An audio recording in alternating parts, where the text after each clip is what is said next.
Welcome to today's presentation, Soul in a Hyperactive World, ADHD as a Myth of Our Times. Today, our presenters, Al Collins and Elaine Malchinov, will be presenting the topic. They will examine ADHD as both a psychiatric diagnosis as well as a shadow image of our contemporary culture that overvalues rationality and control. Both Al and Elaine are clinicians who specialize in the treatment of ADHD with both adult and child populations. Their presentation will first go into more detail about that treatment. Al Collins is a clinical psychologist specializing in applied neurophysiology, mindfulness, cognitive therapy, child and family psychology, and depth psychotherapy. His work with attention deficit hyperactivity disorder includes a multimodal approach, including biofeedback.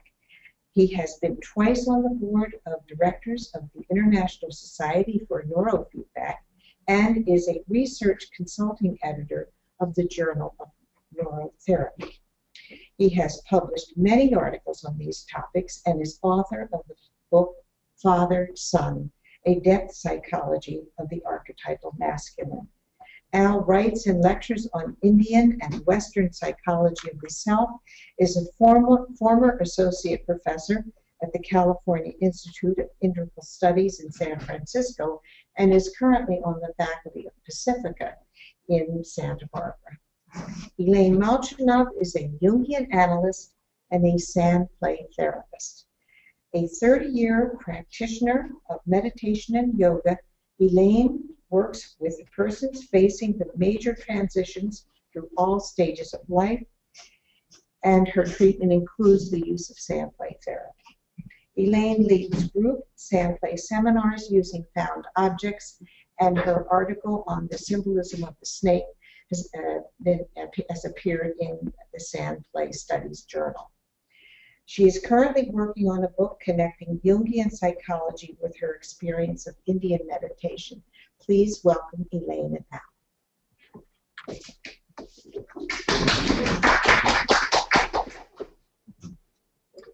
Good morning. Thought we would start by talking a little bit about how we came to this, working with children and adults with ADHD for many years. We came to realize that they don't merely have a neuropsychological condition, but also they're the object of an image projected onto them by our culture, mostly a very negative image as lazy, irresponsible, scatterbrained people who are in some way deficient or just unable to hack it in our world. This negative projection, which is what it is, it's not reality, makes it very difficult for these people. It makes their lives much harder, and we recognize that understanding the projection would help them to know that it isn't just them, it's our culture also that they're dealing with. We then recognize that there is another side to this projection that is not negative. It's not a shadow projection so much as it is maybe a positive shadow projection or an idealization when these people show their capacities as being creative, and often brilliantly so. And Elaine connected this in particular with the figure of Steve Jobs. Yes, I wanted to share a little bit in terms of some of his background that you might or might not know. Steve was adopted. He was the natural child of an American woman graduate student and professor father who was Syrian Muslim. And they chose to adopt him out. And then he was first, the first family that he was chosen for was an attorney family, a lawyer. And when he was born a boy, and I guess they didn't know ahead of time, and the couple decided they didn't want him. They wanted a girl. So down on the list, his adopted family consisted of a mother who didn't finish college and a father who didn't finish high school. And when the biological parents found out about this a couple months after the baby, Steve was already with them, the mother was very upset and was against the adoption to make it formal until the couple promised that they would send him to college. And they did, and then they went ahead with the adoption. Well, the father, this high school dropout, was a great mechanic, and he tinkered in his garage. And Steve tinkered with him. And he was very much a perfectionist in terms of teaching him how to organize things. And then when Steve was 17, he chose Reed College to go to in Oregon. And he went one semester. He was very aware of his financial situation of his family, who took out the retirement money to send him. And he wasn't very much enjoying the courses he took, so he dropped out and dropped in. And he dropped into whatever classes he was interested in. And one of them turned out to be a calligraphy class. It was one of the best in the country. And that was, he had said later, if he didn't have that calligraphy class, he never would have been able to really organize the beauty and elegance of Apple computers. And in his famous Stanford commencement address in 2005, he talks about that first part of his life and how, that you can't see how the dots connect as they're doing that, but later on you can look back and see how they all connected. And he says you have to trust. You have to believe that the dots will connect somewhere down the road. Because why? Because it gives you the confidence to follow your heart. So he dropped out and dropped in to what he was interested in. Was he identified as having dyslexia? Yes, and he was bullied in school quite a bit, and he refused to go back to that school. And so his parents moved to another area, and it was Silicon Valley. So in the early days in the 50s. Dyslexia is often a misdiagnosis of ADHD, and in other cases they go together. Right. We'll go into more about Steve in a minute. Let's see if I can move this forward. So what we're going to be doing is talking about two things which are related. ADHD as a clinical condition, a neuropsychological disorder, a DSM disorder, and in fact the most common one in children, versus ADHD as a cultural shadow and idealization. In other words, something in our culture that takes the fact of ADHD and turns it into something that has cultural relevance. So it's based on the reality, the underlying reality of ADHD, but it's reinterpreted on a cultural level and for reasons that really don't have much to do with the individuals that have real, quote-unquote, ADHD. So we're going to go back and forth. As you see, we're calling real ADHD just the term, those four initials without quotation marks. And when we refer to the cultural entity, we're going to use quotes to show that this is not really something actual in the sense of being a physiological thing. This is a cultural construction. So the so-called real ADHD, which to some extent is also a cultural construction, this is, as it's viewed by the dominant scientific paradigm of our times, includes these three main things: inattentiveness, particularly to boring things, impulsivity, especially to boring things. That's the case of Steve. impulsivity, and hyperactivity, or inner restlessness in adults more, and often deficits with working memory, sustained attention, and organization. These people don't fit well into ordinary life in our society. Now, the myth of ADHD, or the image, we're seeing as the shadow side of our modern ego, with goals of self-control, rationality, long-term goal-directedness, rule-following, and disenchantment. In other words, these are the values of the Enlightenment of modern scientism. And ADHD, as we'll see in a few minutes, falls into the other side of that model of rationality and enlightenment. It's part of what Eugene Taylor has called the shadow culture, along with romanticism and other things, including depth psychology, I would say. So I think ADHD is a natural ally of depth psychology. But in our culture, it's mostly considered negatively what not to be, the opposite of what you should be in our world. But we have found that there's this positive shadow, this positive side, extremely idealized, and Steve Jobs is an example of that.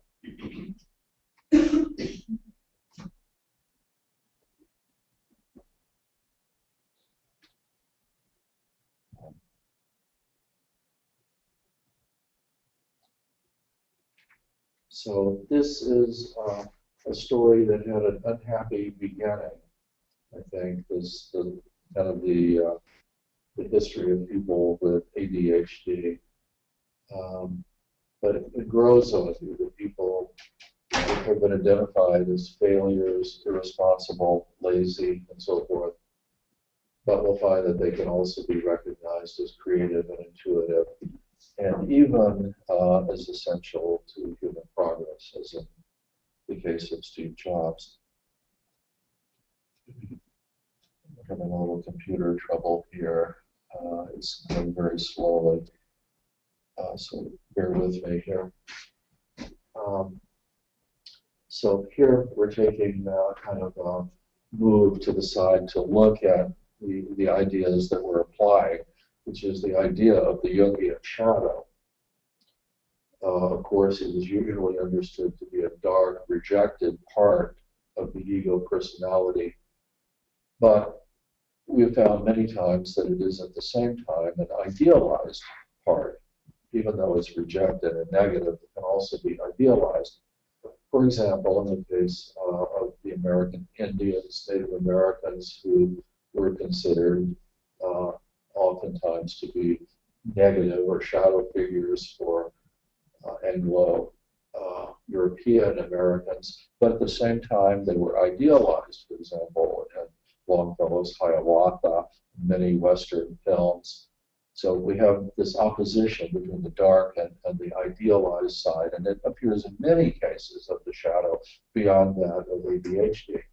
Gangsters, Bonnie and Clyde, for example, who are very dark figures, but they were folk heroes, along with John Dillinger and other gangsters. African Americans, the same thing. Even women, within the patriarchy, were considered inferior and yet at the same time idealized. So that opposition is found quite commonly. The same thing with ADHD. So.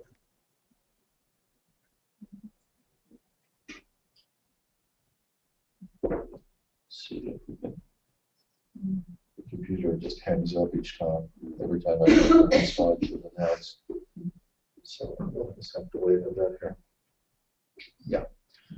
And thinking about it, we decided that Huck Finn was a pretty good example of an ADHD character from literature.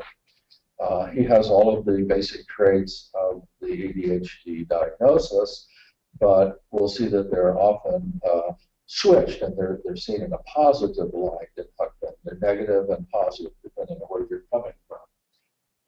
For Aunt Polly or the Widow Douglas, they may be negative, whereas for Mark Twain and the reader, these are endearing and very positive qualities. So Huck is lazy, he's disorganized, He's a pleasure-loving kid, so he's very impulsive. He disobeys the norms, the rules of his society, hangs out with a black man, which is not okay, Jim. He's very distractible. He hates the starchy, prissy world of his aunt where he has to live, or the widow that he lives with. But at the same time, he's resourceful, creative, extremely inventive. You know, he's the great American character, really. So the great American hero, you know, the source of all American literature, according to Lionel Trilling or someone, you know, is an ADHD character. So he's a hero, you know, not just this lazy, ineffective kind of character. He's itchy to be on the move, so he's hyperactive. He wants to light out for the territory. He never stays in one place very long. Again, like Steve Jobs, who moved back and forth. What did he do? He did so many different. Well, after Reed College, he went to a hippie commune where he attended Apples, which was the name of the person's computer. And then he went to India and was very disenchanted. That he met the Khan people, and he decided that Thomas Edison was more his hero because he really changed the world. He didn't think much of the teachers that he had met.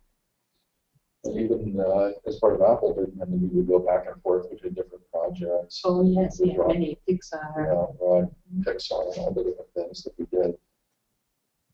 Let's see if this will move on here. Get rid of the other side. It goes quickly. So here's Steve again. This is something he wrote, right? Do you want to read this to them? Oh, all right. Yeah. This was for that famous commercial in 1997. Here's to the crazy ones, the mystics, the rebels, the troublemakers, the round pegs in the square holes, the ones who see things differently. They're not fond of rules, have no respect for the status quo. They push the human race forward.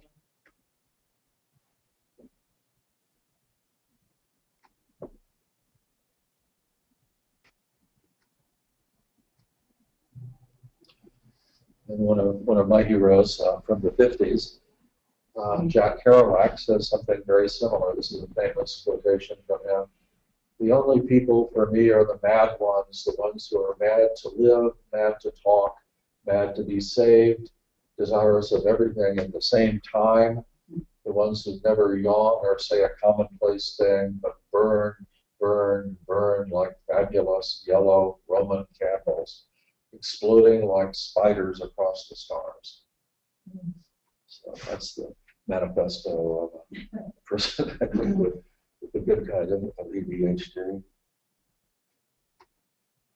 And was he, do you think?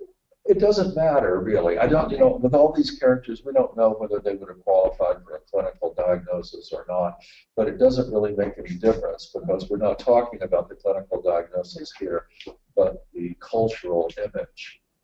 You know, the clinical diagnosis was used, you know, by our culture to view people in a certain way, and do, you know, really two certain ways. So we don't know. We don't really know that.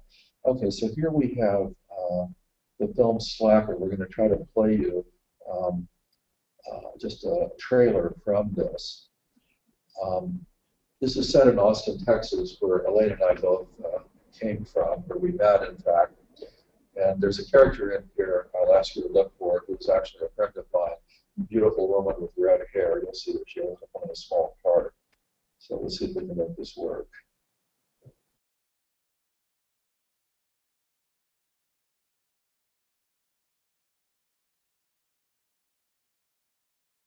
It's like, you know, in The Wizard of Oz, when Dorothy meets the Scarecrow and they do that little dance at that crossroads and they think about going all those directions and they end up going in that one direction. I mean, all those other directions, just because they thought about it, became separate realities. I mean, they just went on from there and lived the rest of their life. One time I had lunch with Tolstoy. Another time I was a roadie for Frank Zappa.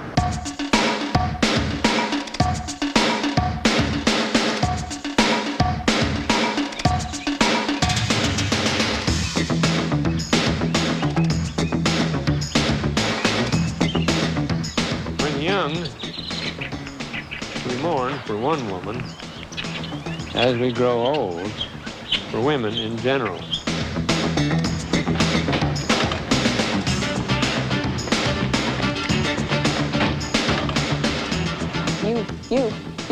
You should never traumatize a woman sexually. I should know. I'm a medical doctor.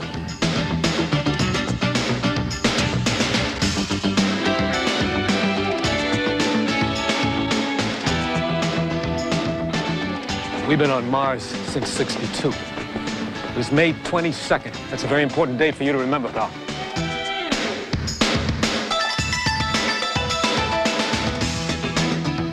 Like take Scooby-Doo, you know? Scooby-Doo like looks at you, it's like they're Shaggy and they're Scooby-Doo and they say, hey, why don't you beat the shit out of this bad guy and like we'll give you a Scooby snack, and they'll go, oh, duh.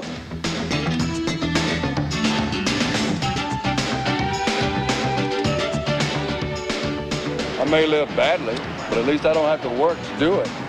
The next person who passes us will be dead within a fortnight.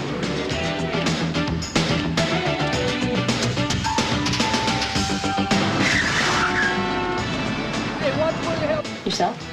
Oh, yeah. You know me. I've been keeping up with my JFK assassination theories, you know. Oh, really? Yeah. A video image is much more powerful and useful than an actual event. It's a Madonna pap smear.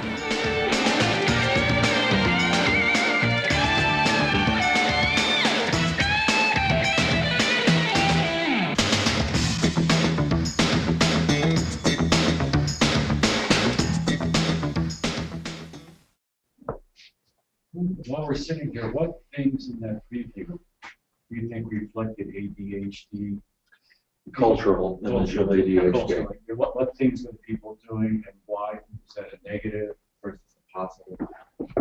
Well, there was, I think it was clearly both. It was an ironic sort of presentation by the filmmaker to show the negative projection by the culture that these people lived in, and to show his view of it, which was that there was creativity peeking around the edges. You know, when we lived there in the 60s and 70s, this was kind of a view back from the 90s, I think, of the 60s and 70s. But these people were there already. You know, Elaine and I lived there. They were characterized by the head of the University of Texas, the chancellor, as, quote, dirty nothings, who would hang out in the university facilities and the student union and interfere with education, which was supposed to be going on. Of course, the real culture that was happening in Austin at that time consisted, at least in large part, of these very hippies who were depreciated by the dominant culture of the time.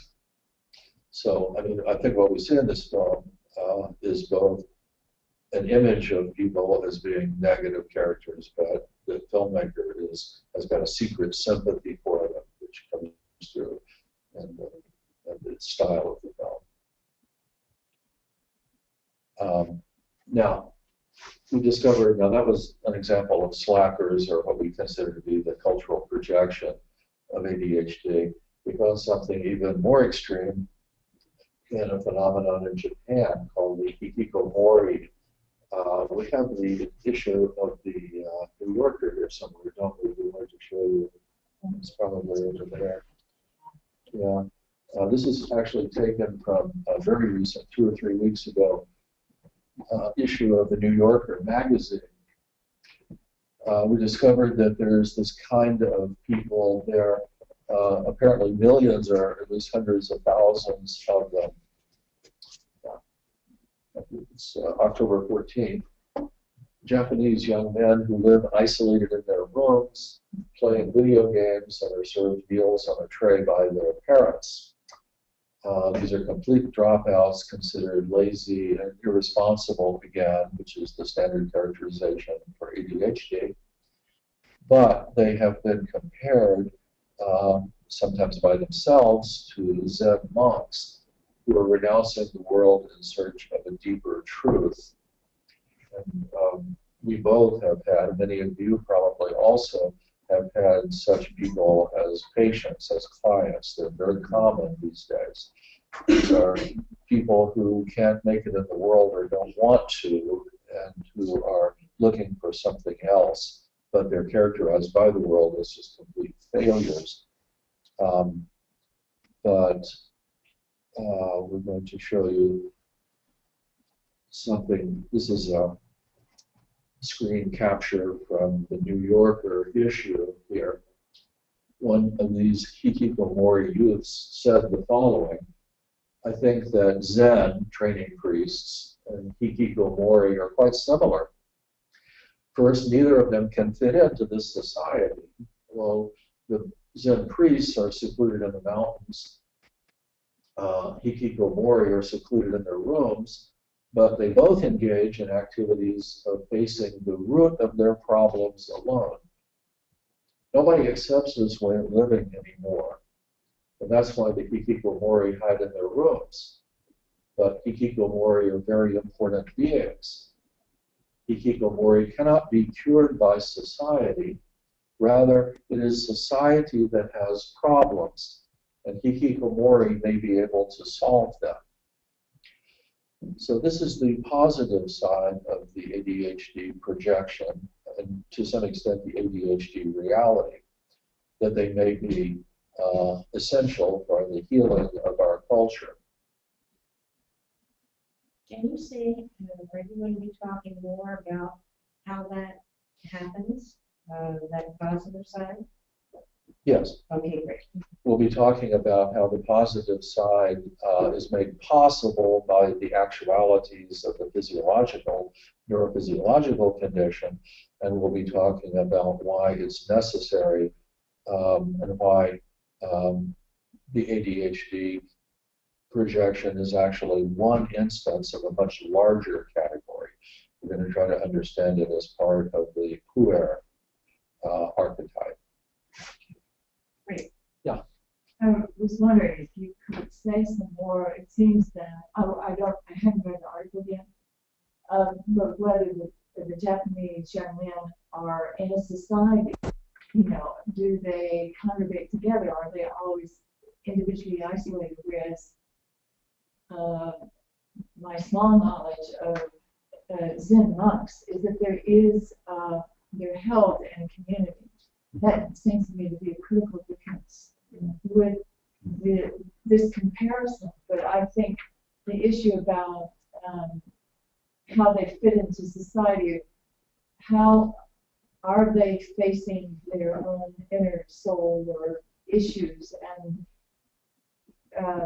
or is the similarity because they are not part of the mainstream society? Well, this is an actual example. This is a hikikomori himself saying that that's what he thinks is happening. As for our perspective on that, I would have to refer to my patients, and what they've told me, people who are like this. And they have told me, some of them at any rate, that they feel they are looking for something, and that's the nature of the therapy then that we do, to try to understand a little better about what they might see as being wrong with the culture that they live in, and what, searching for what they might be able to contribute to it if they come out of their room. So I can say that some of the clients that I've had are aware that where they are is not just due to the fact that they might have ADHD, which some of them do, clinically, but that they may have been put in their room by society or by their inability to go along with what they see as unsatisfying or corrupt or inadequate. But it's a good question, and I don't know enough about Japanese culture to answer really whether there is a larger group. But I would say, from what I know, that yes, there is certainly a shadow side of Japanese society, and it's enormous. The whole anime culture, manga, that there's so much in Japan that is very different from, the electrical company that created the nuclear reactors that fell apart. I mean, there's that aspect of Japanese culture, highly mechanized, bureaucratized, corporatized. But then there's this other side that can't get jobs, or they don't want to get jobs, and that are identified as being very much like the ADHD in this country. Whether they characterize them as ADHD in particular, it doesn't really matter so much. We're using this as sort of a rubric for the whole. I mean, we came to it from actual ADHD people, but I think it goes way beyond that. These are the people who don't or can't fit into our world and are characterized as having a disability because of that. Often ADHD, but not always. Sometimes it could be autism, Asperger's disorder, learning disabilities.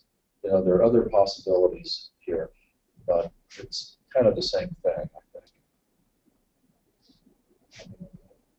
Oh, I don't know if you said much about the cover, if you can see that, but it's like in the men's club, these two old guys sitting, and the pictures of the ancestors behind them, and the youth. And then one of them here is this slacker kind of character who obviously has invented something and made billions of dollars.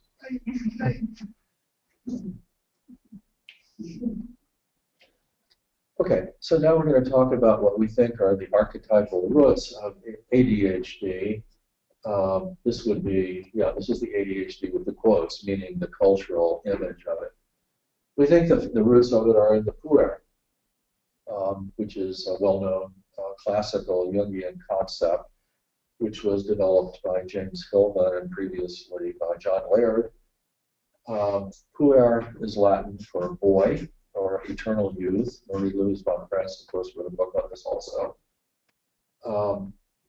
The female version of it is puella.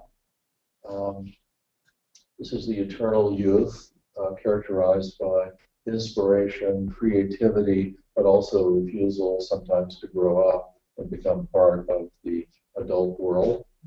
There's often an outlaw quality to these people. Hermes, the Greek god, is sometimes considered to be a puer character because he goes outside the rules. He steals Apollo's cows. Is that right? It's the cows, yeah. And makes them walk backwards, tricking him so he can't find them again. So I think he's a kind of a puer character. I don't know whether he had ADHD. Probably, that was not relevant in those days. They don't grow mentally or spiritually old. They're, ideally, and this is what we're going to get at later.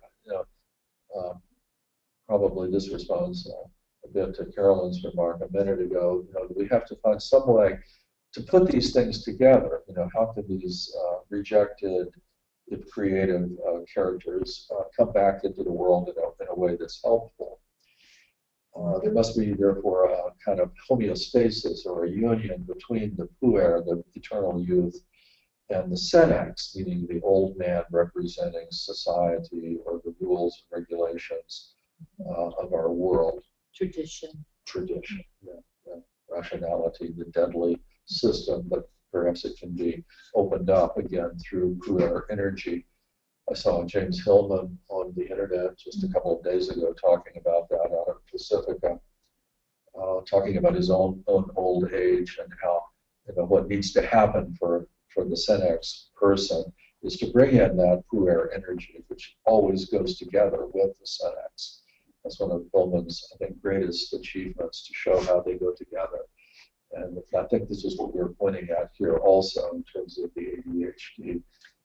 And the aspect of renewal that the puer brings in. That's, in the worst sense, the senex is senile and sterile, and so offshoots need to be renewed in different ages, not just clinging to what's past. And the puer has that visionary kind of sense too. And it's a very difficult thing to do. Max Weber, the sociologist, referred to the structure of our current civilization as a steel cage that we're all locked within, and it requires a huge amount of energy to break through that steel cage. And that's why someone like Steve Jobs or Huck Finn, is required. It takes a lot of energy, but the puer has that, and the ADHD person, as an example of that, may have that energy. So, how do we see the ADHD person, a cultural image, as being an example of the puer? Well, if we look at Steve Jobs and Jack Kerouac, we see that they embodied in themselves the energy of the eternal youth, even later in their lives, constantly innovating like Huck and the hikikomori ideally. They understood themselves consciously as opposed to the dominant culture of their age, which they saw as a senex kind of thing, something constrictive, rigid, corporation, government, university, bureaucracy, rationalization, kind of a soulless but mechanically efficient world. That's what they rebelled against. And ADHD people don't have very much patience with that. It's boring to them. They aren't going to go along with that. They aren't going to pay attention to that stuff.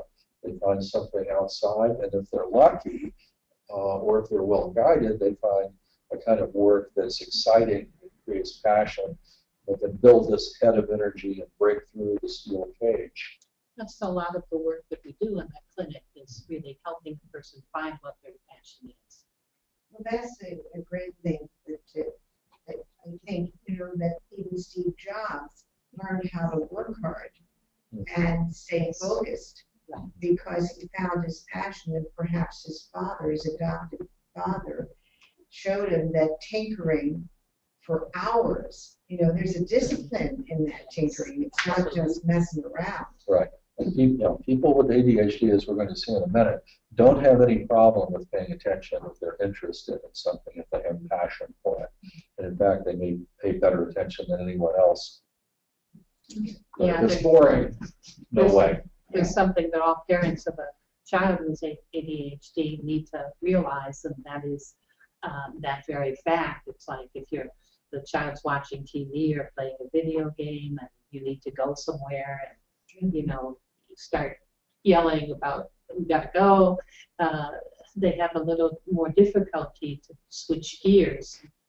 They need a little warning, but they're judged. Oh, they're being rebellious, right? They're not following the rules, and the parent might really come down on them in a moral way and criticize them, as opposed to knowing that fact that it takes a little bit of time more to switch gears. But once they're really into something, it's very difficult, because they're very into it very intensely, more so than the person too.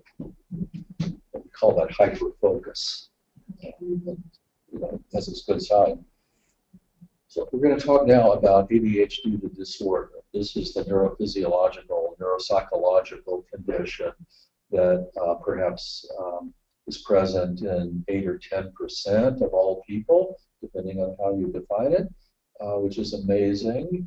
If that many people have a condition, that it's impossible that it doesn't have some selective advantage.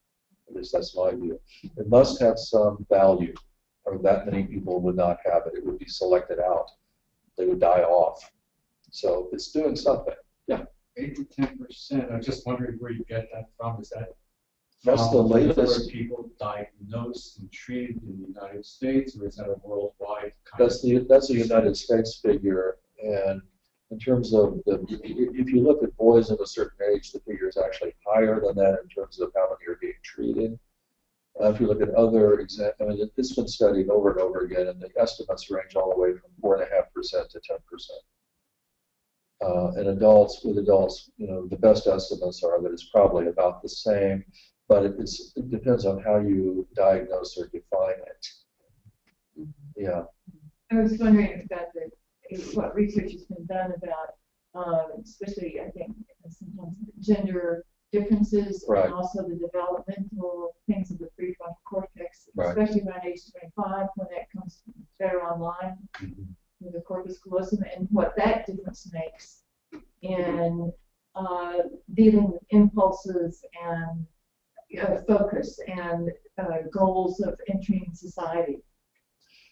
Most people believe nowadays that ADHD does not go away with adulthood, although it changes form. The hyperactivity becomes an inner restlessness.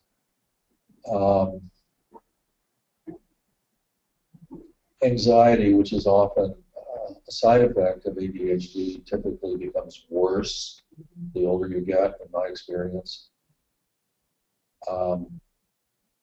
But it definitely changes form, with this neurological development that you're talking about. One theory of ADHD for a long time was that it was a developmental delay rather than a developmental deviation. Most people do not believe that anymore, but there probably are some cases where you, quote, grow out of it, but it's a fairly small number, maybe less than 30%. Yeah. Do you find that large number of these people in terms of self-medication? Alcohol or pot? Yeah. Yes. The short answer to that is absolutely. Yeah. And do you view this as a continuum kind of thing? Yes. Or? Yeah. It's definitely a continuum kind of thing. People can have it more or less, and then they wouldn't be diagnosed, if they have it less. I'm sure that I have it in a less form. I certainly don't have it in the formal sense. I've passed all the tests, but I'm sure that in fact, I think anybody who's, creative or intuitive probably has some of it. So, yeah, definitely it's a continuum, I think. Where it shows up with adults is, when there's a change in their life, a change in job, they had compensated, they worked out how to do that one job, and then they get switched in a completely different environment and are high anxiety. And then it will come out. Right. Yeah. Is there any school of thought that the agitation or depression or something, cultural, environmental, affects the neurology, and then yes, you have it? Yes, we're going to get to that. But yes, that is an extremely important point. That our culture actually pushes people into ADHD because of the informational overload and demands. We're going to get to that, but it's a fundamental point that we're making. Yes, yes. Okay, so the causes of it are far from well known, but one of them is the one you just named. I'm not going to get to that for a little bit here. But in part, we know that it's due to the slowing or underactivation of the frontal parts of the brain, leading to lack of control of other parts of the brain that generate what we can call impulses or intended actions that might not be appropriate to the expectations of society. In a Freudian sense, we might say they lack the reality function, reality principle, reality testing.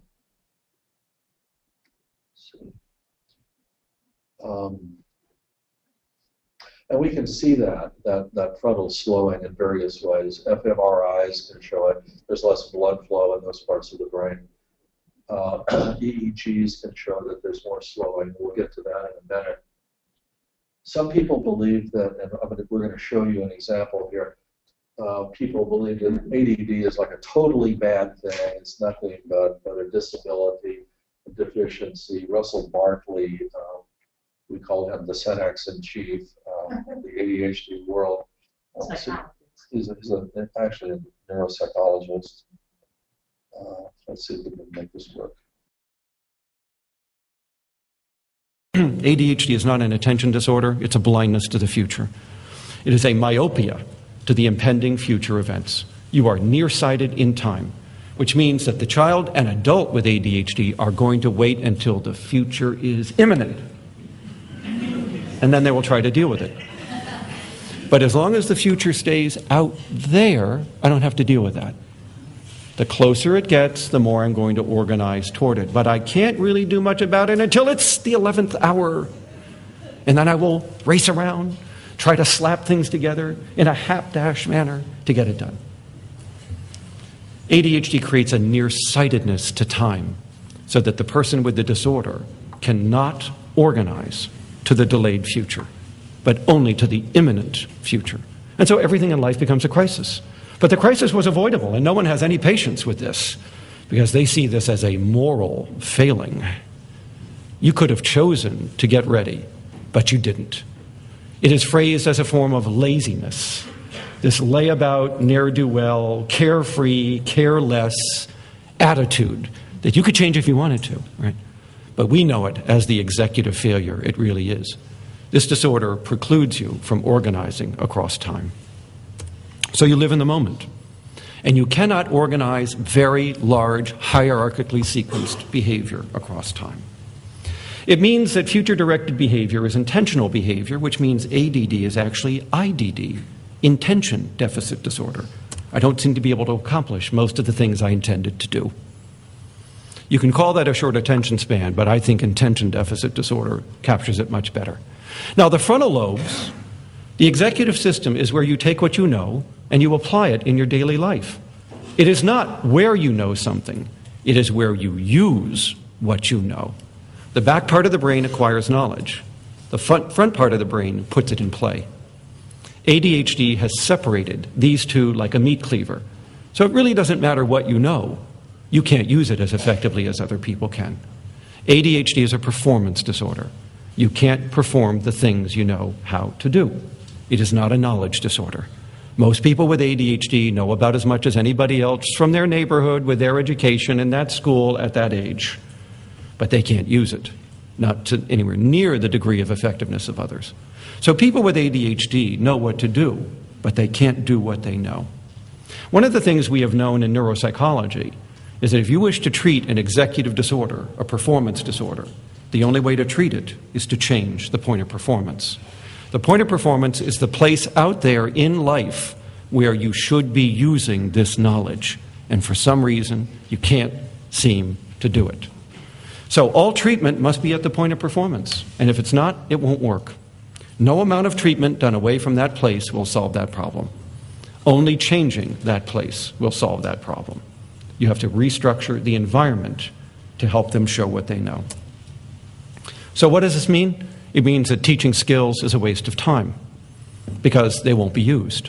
Skills are knowledge, and these people already have most of the skills anyway. But even if you teach them new ones, the likelihood that they will get implemented is pretty slim. I can hand any adult a list of time management recommendations, and I can guarantee you that most of them will never get used. In fact, the paper will be lost on the way home because it will blow up under the front seat of the car, and then you'll forget that it's there. Or if you do remember that it's there, you'll tape it to the refrigerator, but you won't look at it. And if you do, you'll say, you know, I really should be doing those things. These are really cool things. This is what I really need help with. And then you'll just go about behaving impulsively anyway, and you'll come back in and say, you know, Dr. Barkley, those were great ideas. Did you do them? Well, I'm working on it. Boy, I find that hard to... You see what I'm talking about? This is not a knowledge disorder. It never was. It's a problem with using what you know. And no sheet of paper corrects for a performance disorder. Okay, so we don't really disagree with them completely. We agree that ADHD involves brain differences, often a frontal underactivation, which causes less control over other parts of the brain. And what he had to tell us about the point of performance idea is also true, but we see it somewhat differently. I mean, what he's saying really is that people with ADHD, if they have the right environment, can do really well. I mean, that's what he was really saying. And our point is that the right environment is one that creates passion that people can then latch onto and and go forward with. He's talking about manipulating that from outside. We think it's more something that people with ADHD find on their own if they're lucky, or if the educational system doesn't fail them. And of course, that's one of our main peeves, is that the educational system typically does fail them because it identifies them as being irresponsible and lazy, and doesn't understand the positive potential. Let's see. Okay, so we're going to go into some more detail now about ADHD. This might be a good time for us to take a short break. I think 5 minutes. Yeah, let's take a 5-minute break, and then we'll actually talk about the neurophysiology of ADHD, not the cultural ADHD, but the physiological one. We're good to continue. I have some questions for whenever you want to get them.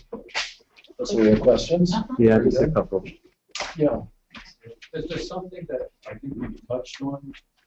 And I just want to make sure it doesn't get lost in this slide, which is no doubt ADHD involves brain differences. Is that always true or often true? I would say that it's always true, but they're not always the same brain differences. The ones that we're talking about here are probably the most common. I mean, we'll be going into it right now. But people have discovered a number of different, differences besides the ones that we're going to talk about. And the other side of that issue is that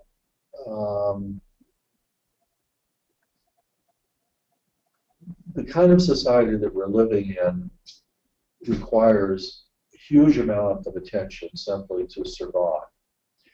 And if a person is somewhere in the spectrum of having maybe a little bit of difficulty with attention, therefore being a little bit more creative perhaps, being inundated by the avalanche of information in our culture may push them, as we said earlier, into the state of showing the symptoms of clinical ADHD, perhaps without very much change in brain function.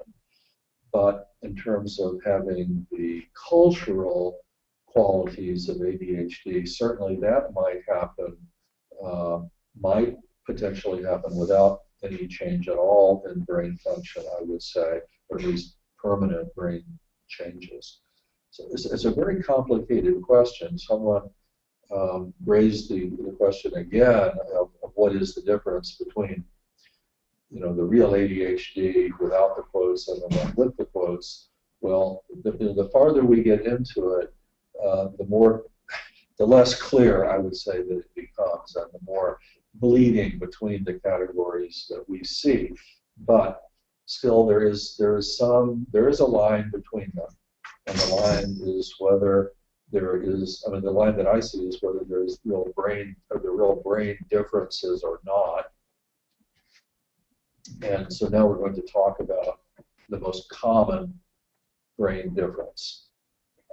But before that, we have a couple of questions, one of which I can't answer. The question is, do we know if Steve Jobs was on medication of some kind? No. But we know that he was doing meditation. Yes, after he came back from India, he got very involved with the Zen Center and, practiced meditation a great deal. He believed that it had taught him to concentrate and to ignore distractions. He also learned to trust his intuition and curiosity. And he had about 12 years of classes he made part of working at Apple. Classes in meditation. In meditation. And there is research evidence that mindfulness meditation helps with ADHD, and that's part of the treatment that I do with people. I believe that. That really makes sense. Right. Yeah. And the second question says, why do many people with ADHD self-medicate with marijuana? I don't know. That certainly doesn't help their ADHD. If anything, it makes it worse. But I guess I would say that what they're doing is like spacing out and going off into their room. Well, let's put it a different way. Perhaps what they're doing is trying to find a space of some kind of spiritual awareness with drugs, which is what we used them for in the 60s, and many people still do. Let's not totally put down marijuana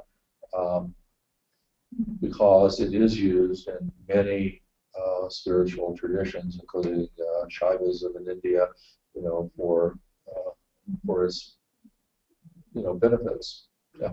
Yeah, what I would think is that when you use marijuana, it takes away the tension of the having ADHD. Or just like a glass of wine. Yeah. You know, Good point. It allows you to be in that space without the other voices yelling at you about it. Right, and that anxiety of having ADHD, we haven't really emphasized it here, but it's one of the most important parts of ADHD, one of the most debilitating. So you're right. The anxiety. So it might mediate the anxiety having to do with having ADHD. Right, absolutely. Yeah. That's absolutely true. We had one more comment. Oh, one more question came in here. Want to answer this one? Might ADHD be interpreted as expressing cultural individuation process? Yes, that's exactly what we're trying to get across. You know, if we have a dominant culture that values thinking and hyper-focusing, think about that for a minute in terms of the brain, right? The prefrontal part, that part of the brain that is underdeveloped in a person with ADHD. There's some research, some theories that say, well, if that's under, you know, there's some other parts of the brain that are strengthened over. And, you know, think about that in terms of the ego and self and that connection. You know, so people are cut off from the self, cut off from the creative, intuitive, inspirational side. Yeah, and that's exactly where we're going right now. In fact, there's some research on this. My computer is going to take its time again, but this is like a very short course in brainwaves, electroencephalography. The brain has waves, and these waves correspond to its levels of functioning. Some are faster, some are slower. They have names. Beta is the name of the faster brain waves. Alpha is somewhat slower. It's a relaxed state. Theta is slower still. It's an unfocused and creative state.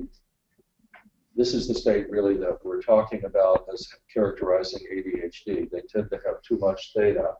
But as we see already, it's got two sides. It's both unfocused and is also creative. So that's the answer to the question that we just had. You know, ADHD is both an unfocused and a creative state. Delta is slower yet and occurs primarily in deep sleep. Very slow delta. We have two stages of delta there. So this is what we see when we look at a brain with electroencephalography, and this is the basic stuff that we use for neurofeedback to train the brain. We look at these waves, give people rewards basically for changing the amount of different brain waves that they have. This is a treatment that is effective for ADHD. Here is what a brain, if I can get it to come up.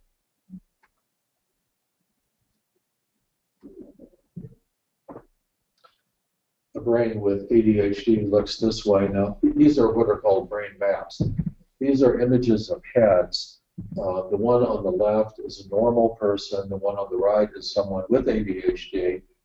So you're looking at the top. And we're looking from the top down. And the nose is sticking up there on the top of the image, and then the two ears are on the sides. So that orients you to what we're looking at here. And this is the amount of theta waves, what we just saw, the slow, unfocused waves that are present in the different parts of the brain. The top of the map shows the front, the forehead, and behind the forehead. The red means that it's a great amount of it. Compared to a normal, it's like 3 standard deviations above normal in this particular case. So it's extremely high amount of theta activity in the front of the brain in a person with ADHD, showing that the brain is very unfocused in that part. So the executive function in the brain, the part that controls, the part that reduces impulsiveness, that sticks to the subject, that controls hyperactivity, that's simply not present. It's not active in a person with ADHD. Yeah, in terms of the AD and the H, Yeah. Is there much difference between somebody with ADD and ADHD? In terms of this, the people with ADHD tend to have it more extremely than the ones with just the ADD, meaning without the hyperactivity. Yeah. And there are other patterns that are present also. We're simplifying things a bit here, but you're right, there are differences depending on that. Let's see if I can move over here to the right.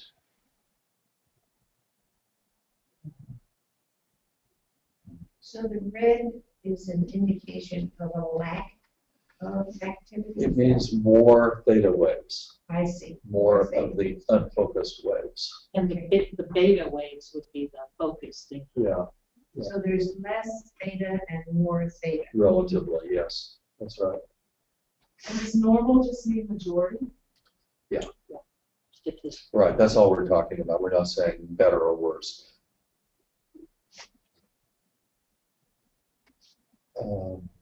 Let's see. Okay, now, contra what Russell Barkley just told us, brain waves can be trained, and a number of other psychological functions with people with ADHD can be trained very effectively. In fact, almost anything that the brain does can be trained. The brain is a plastic organ. It learns from experience. If you train anything, it will actually change the part of the brain that controls that function or behavior. So I think he's simply wrong on that point. But he works for the drug companies. He gets several $1 billion per year in royalties from the drug companies for going out there and selling product for them. So he has no motivation to recognize that other things might also work. Brain waves or activation of the brain, level of activation of the brain can be trained. People with ADD or ADHD rather have too much of certain brain waves, less of others, too much theta, too little theta relatively. And much research shows that it can be changed. For example, the person might have less red in their brain map after training in the slide that we just saw. As I said, any brain function can be trained. A violinist, a professional violinist will have an enormous area in the brain, that controls playing the violin.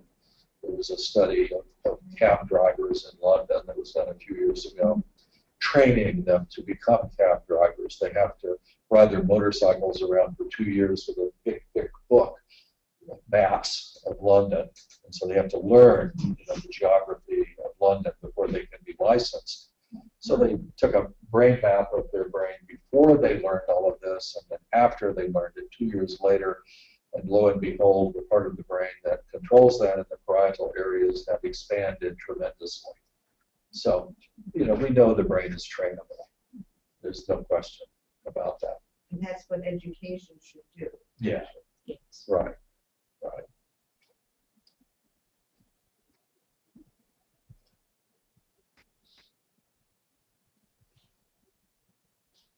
So neurofeedback basically for ADHD means to train less theta and more of the beta activity. Yeah. Do you train out to creativity? Good question.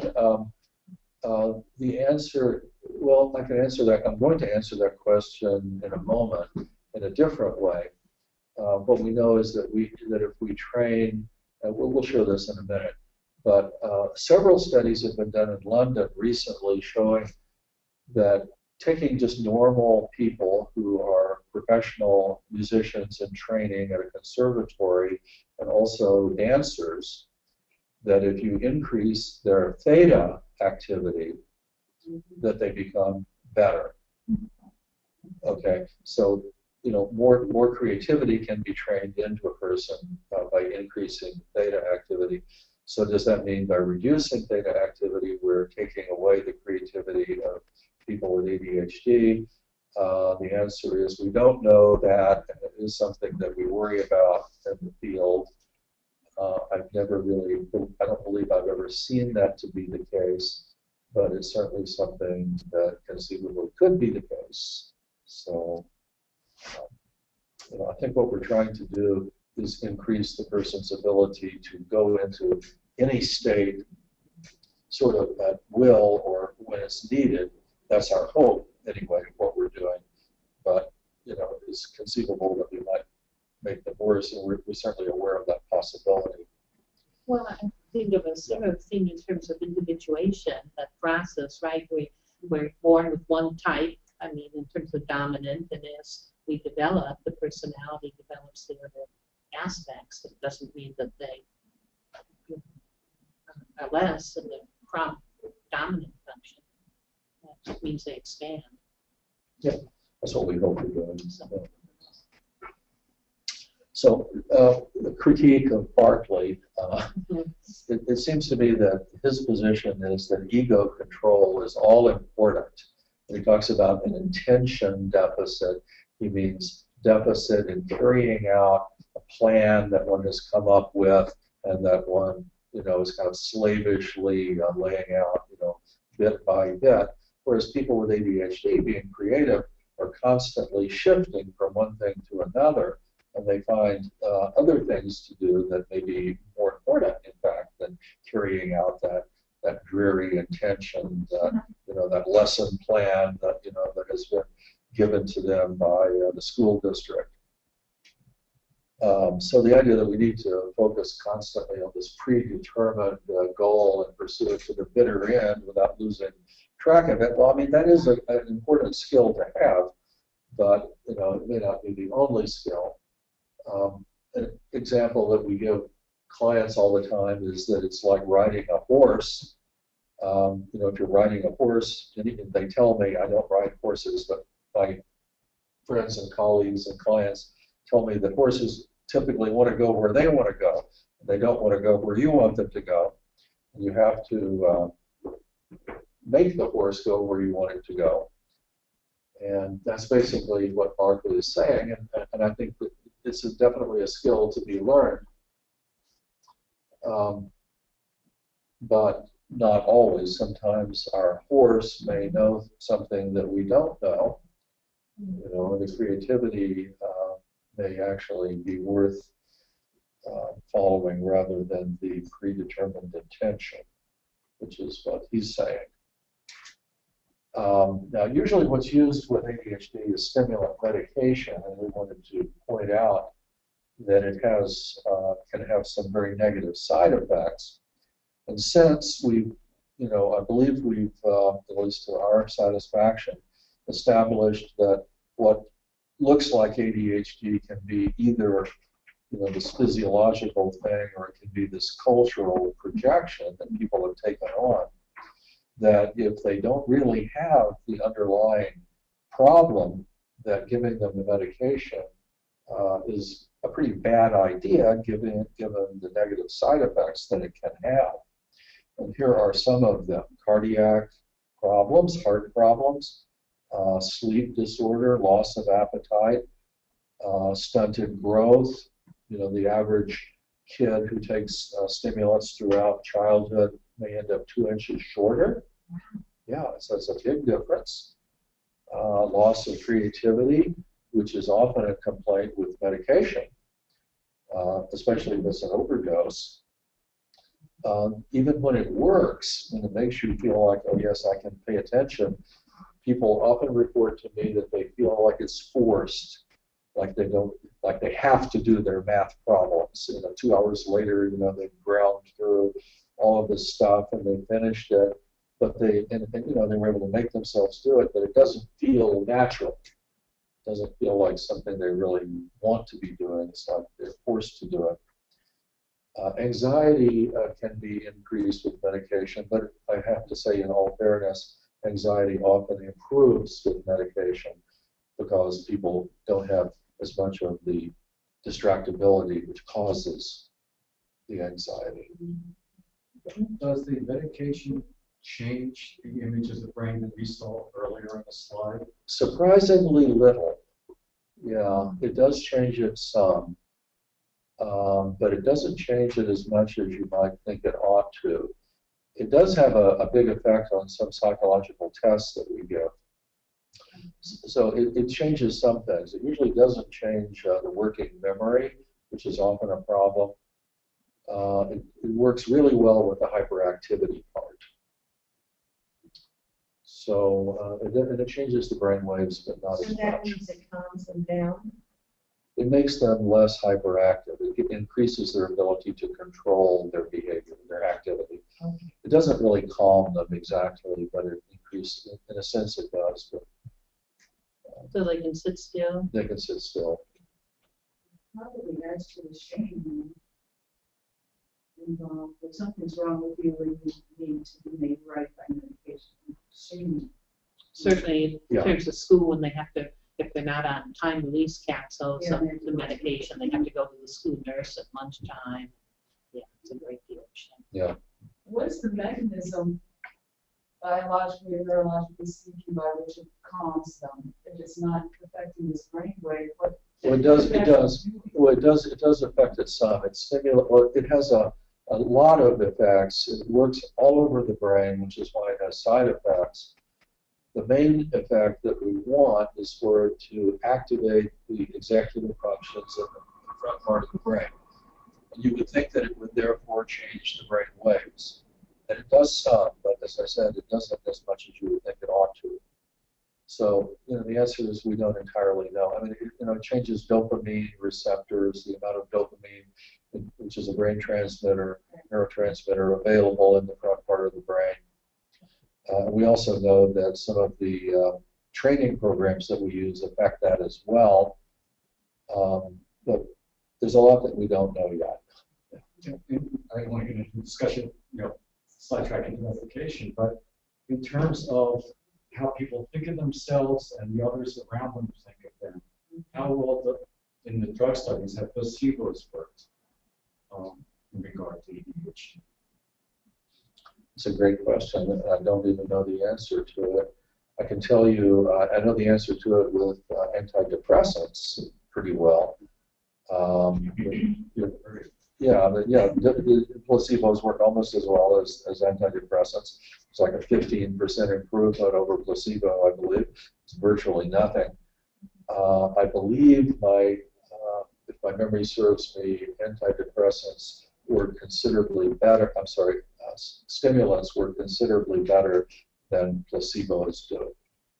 In fact, about about a standard deviation. So the D, what is the word for that? The power of it is pretty high, but so is the power of neurofeedback. It's about the same. And the difference is you learn something. Yeah, you've learned a skill. You learn a skill. Right. With the medication, when you're off the medication. Yeah, that's it. And even some of the medication, you get some of a bounce effect. So when the kids come home from school and have to do their homework, yeah, they start getting really hyperactive. They get a stomach ache, and their head hurts, and all kinds of negative effects. So you have to take another dose in the afternoon to calm you down. So anyway, we're just talking about the fact that these stimulant medications, while they're effective, also have a lot of bad side effects. And since we're dealing with a phenomenon that is partly or sometimes physiological and sometimes to some extent cultural, we have to be careful with medication. And more medication is used in the U.S. than other civilized, so-called civilized, westernized countries. In Europe, stimulant medication is hardly used at all, and the laws are very stringent about it. And, it's much harder to get it. Interestingly enough, there's a couple of countries in Europe where they liberalized the use of the drugs, and it's increasing as it increased in the U.S. in terms of the diagnosis and the use. But the diagnosis has gone up tremendously in those couple of countries that liberalized the drug. What countries have this? Do you know? I think it's Ireland and somewhere else. I can't find it because I just read it last week or two in a business publication. Yeah, so the drug companies have won the battle there, I guess. Yeah. Now, how do you, when you see a child, how would you know if there's an overdose or under? Because again, the effects can be quite bad. We had a colleague who was on medication and was over medicated, and she died in the shower. Well, there are two main overdose effects. One is the zombie effect, where the parents or the child himself complains, oh, I'm like a zombie, I'm completely dulled out, and I don't have any spark of life. My creativity is completely gone. That's one common effect of an overdose. The other one that I see is increase in anxiety. I do biofeedback training of other kinds that involve looking at the heart rate, for example. And quite frequently, a child's heart rate, 10-year-old kid's heart will be beating 120 beats per minute when they're on the medication instead of, like 80, which might be more normal for a kid of that age. So they're like working out all the time. Yeah, and that can't be good. And I tell the physician, be sure the doctor knows this, and they say, well, that's normal for stimulant medication. So that may be sometimes an indication of too much, and if the heart's way up there. So those would be the autonomic nervous system side effects. So it's like a shotgun approach. The medication affects everything in the brain, and we're only wanting it to affect the prefrontal areas. So. I remember being in high school, and we all knew who was on Ritalin because they're all ripped. Like, all the kids are really skinny and muscular, and you could tell just by looking at them.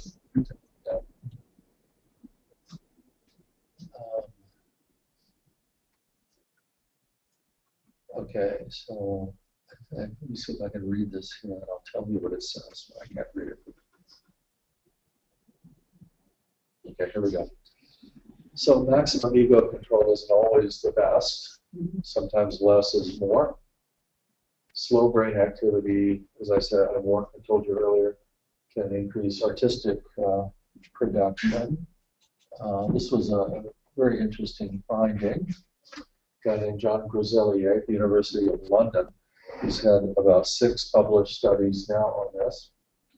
What he's doing is what's called alpha theta training, so you're increasing the slower waves rather than the faster. These are normal people, they're just students at the conservatory that volunteered for the study. And so he trained them to go into this very creative state of theta activation. And after a surprisingly short period of time, I think it was about 20 sessions, their teachers, so the people who, these are orchestral musicians, the first study, and then dancers in the second study, and they would be judged in terms of, and then there was a control group, and nobody was double-blinded, they didn't know who was who. And they observed their performance before and after the training and decided that there was a significant difference. And there were a lot of control groups. I'm going to show you the actual data here. There's a slide that I can get it to come up that will show that this alpha theta training was very effective. Let's see if I can make this work. Is this there? So these are the various kinds of training that were used. Exercise, just physical exercise. I have no idea what MST was. Beta training means they were training beta up. So this is the kind of training you would do, and also SMR, for people with ADHD. If they had ADHD, you would be trying to increase the beta activity rather than alpha and theta. So they tried that out on these creative musicians, and there is some evidence that it made it worse here. A little bit, not a lot. So yeah, there is this potential. We've got to be careful what we're doing. Beta didn't make any difference, but somehow SMR did. But the alpha theta training was very beneficial. They improved a lot in terms of musical understanding, stylistic accuracy, interpretive imagination. So, slowing things down actually can improve matters. It depends on what you need. If you did this with a kid with ADHD, you would probably make the ADHD worse. Maybe you'd make them even more creative, but even less able to show it in the world. So, you have to know what you're doing and be careful, and see what the results are. And SMR, do you want to say a little bit about that? SMR is a kind of beta activity that's only found over the motor strip of the brain, and it corresponds to the hyperactivity. So by training that up, you can reduce the hyperactivity.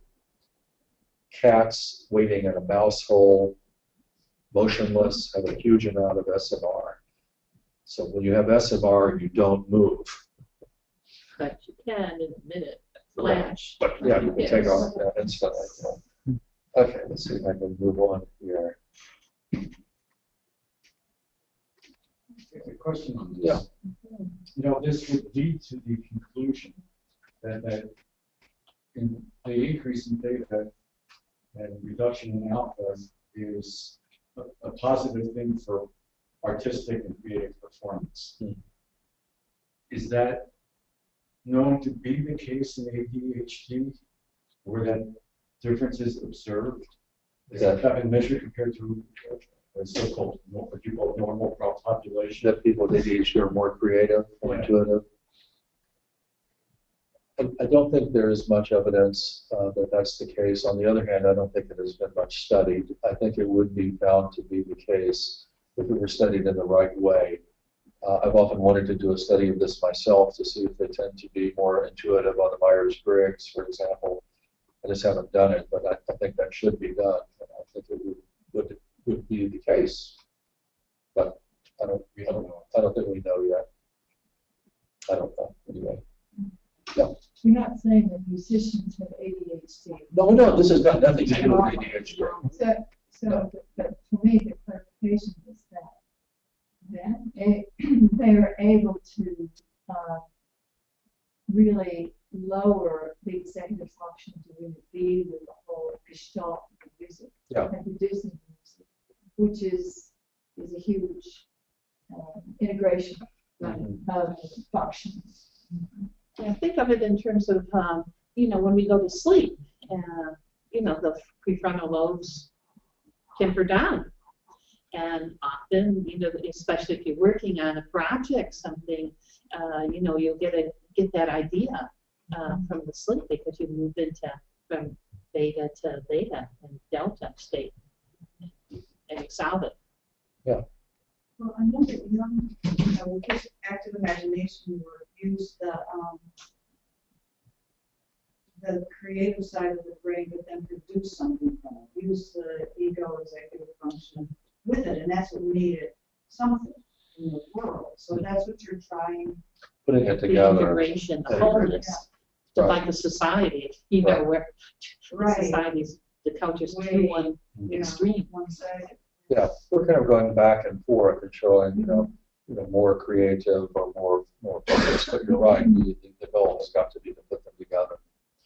So, but we are trying to demonstrate that reducing executive function sometimes can be a good thing. And therefore, that some of the abilities that people with ADHD have actually can be a good thing. And we're also trying to show that that is something that is culturally needed by the culture that we live in now. So we're looking at it from both points of view. So the right now we're making the forward chart was the reduction of ego function. Yes. Okay. Yes, less frontal control allows more creativity. Okay. In a population that's already self-selected, Right. artistic. Yeah, that's right. Yes.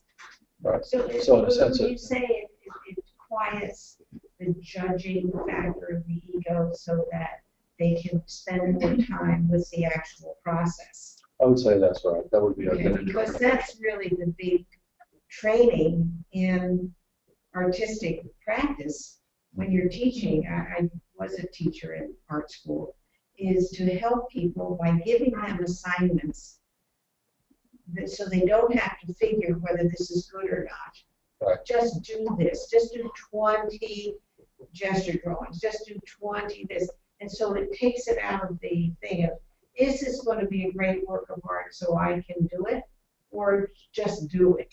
You know, the famous quote of Alice Sigler was, paint 5,000 pounds of paint, and then you can start to worry about whether it's any good or not. So it takes it out of the ego judgment factor and puts it into the process where you're just spending hours of time with paint and brush. Right.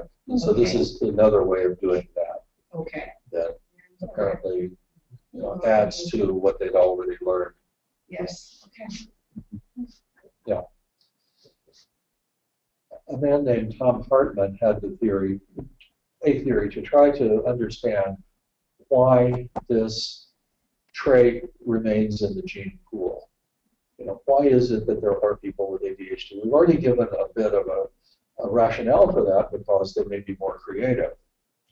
But specifically, according to Hartman, it might be that they were more creative in the old days, the age of the hunter-gatherer, before agriculture, when people needed to use their creative skills constantly to predict where an animal might be going or hiding, to understand the change of the seasons. The theory is just that creativity and the ability to move from one thing to another might have been more valuable in the days that people were hunters and gatherers. So that traits like ADHD developed during that time. Then after we became farmers, those abilities were no longer of much value because farmers have a more rote, mechanical form of life. Yeah. So this was his idea. So the selective advantage was there in the past. It may not have been so much there for a while, but now in the current day, I would say, things are easily as changeable and difficult as they were for hunters and gatherers. And so we're probably in an age now when traits like ADHD might be valuable again. This is just speculation, but might be a way of thinking about why it's valuable at this point.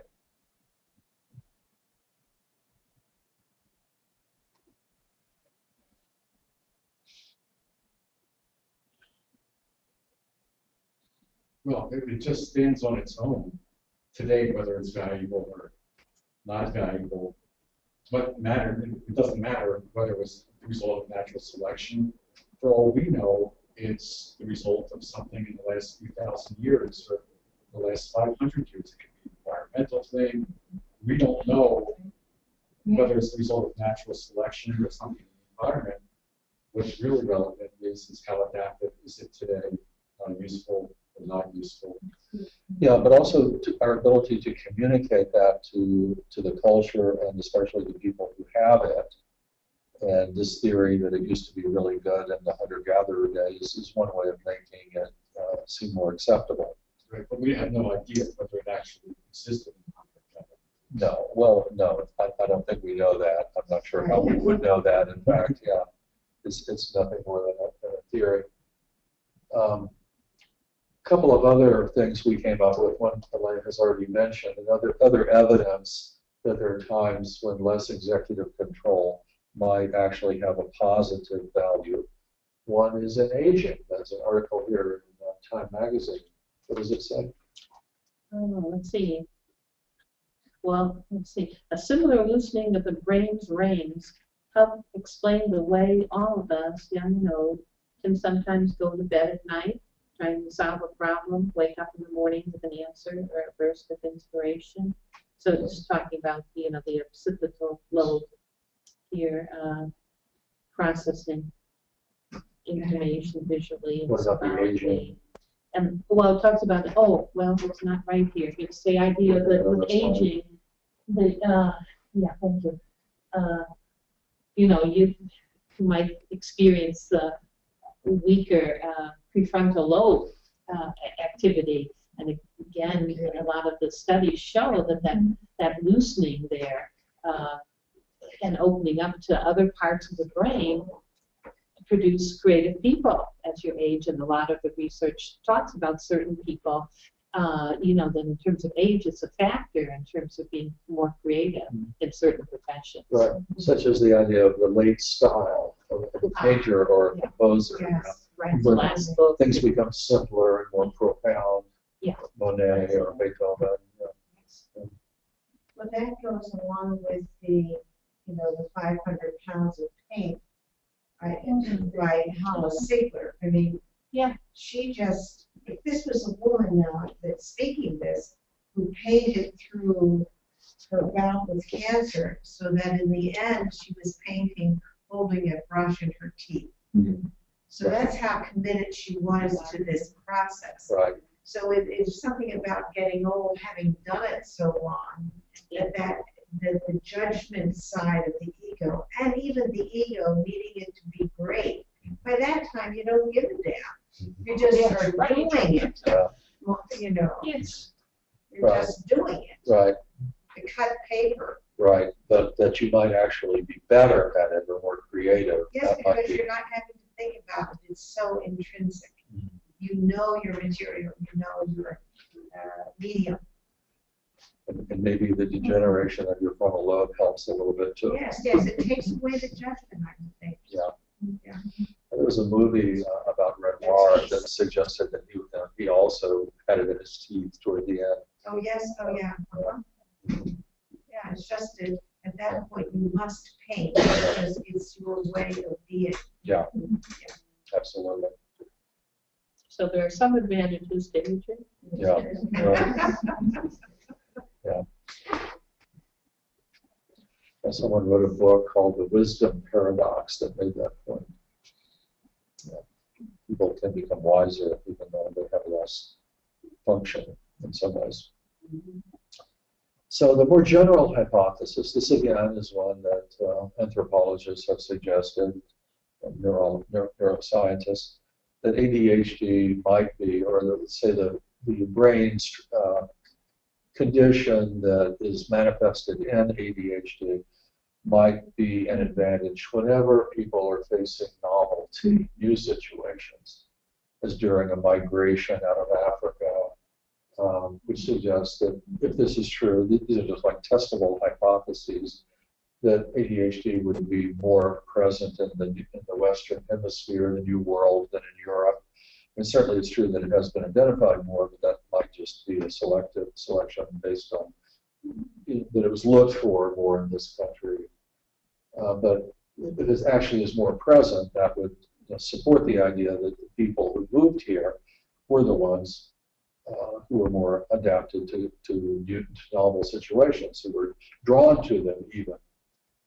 We live in Alaska, so the hypothesis would be that it would be much more prevalent probably in Alaska than in other parts of the country, because the kinds of people that move there would tend to be more hyperactive people who are more into novelty and seek new situations. But again, this is a dissertation to be done by somebody at the University of Alaska, hopefully. Maybe it's true, maybe it isn't true.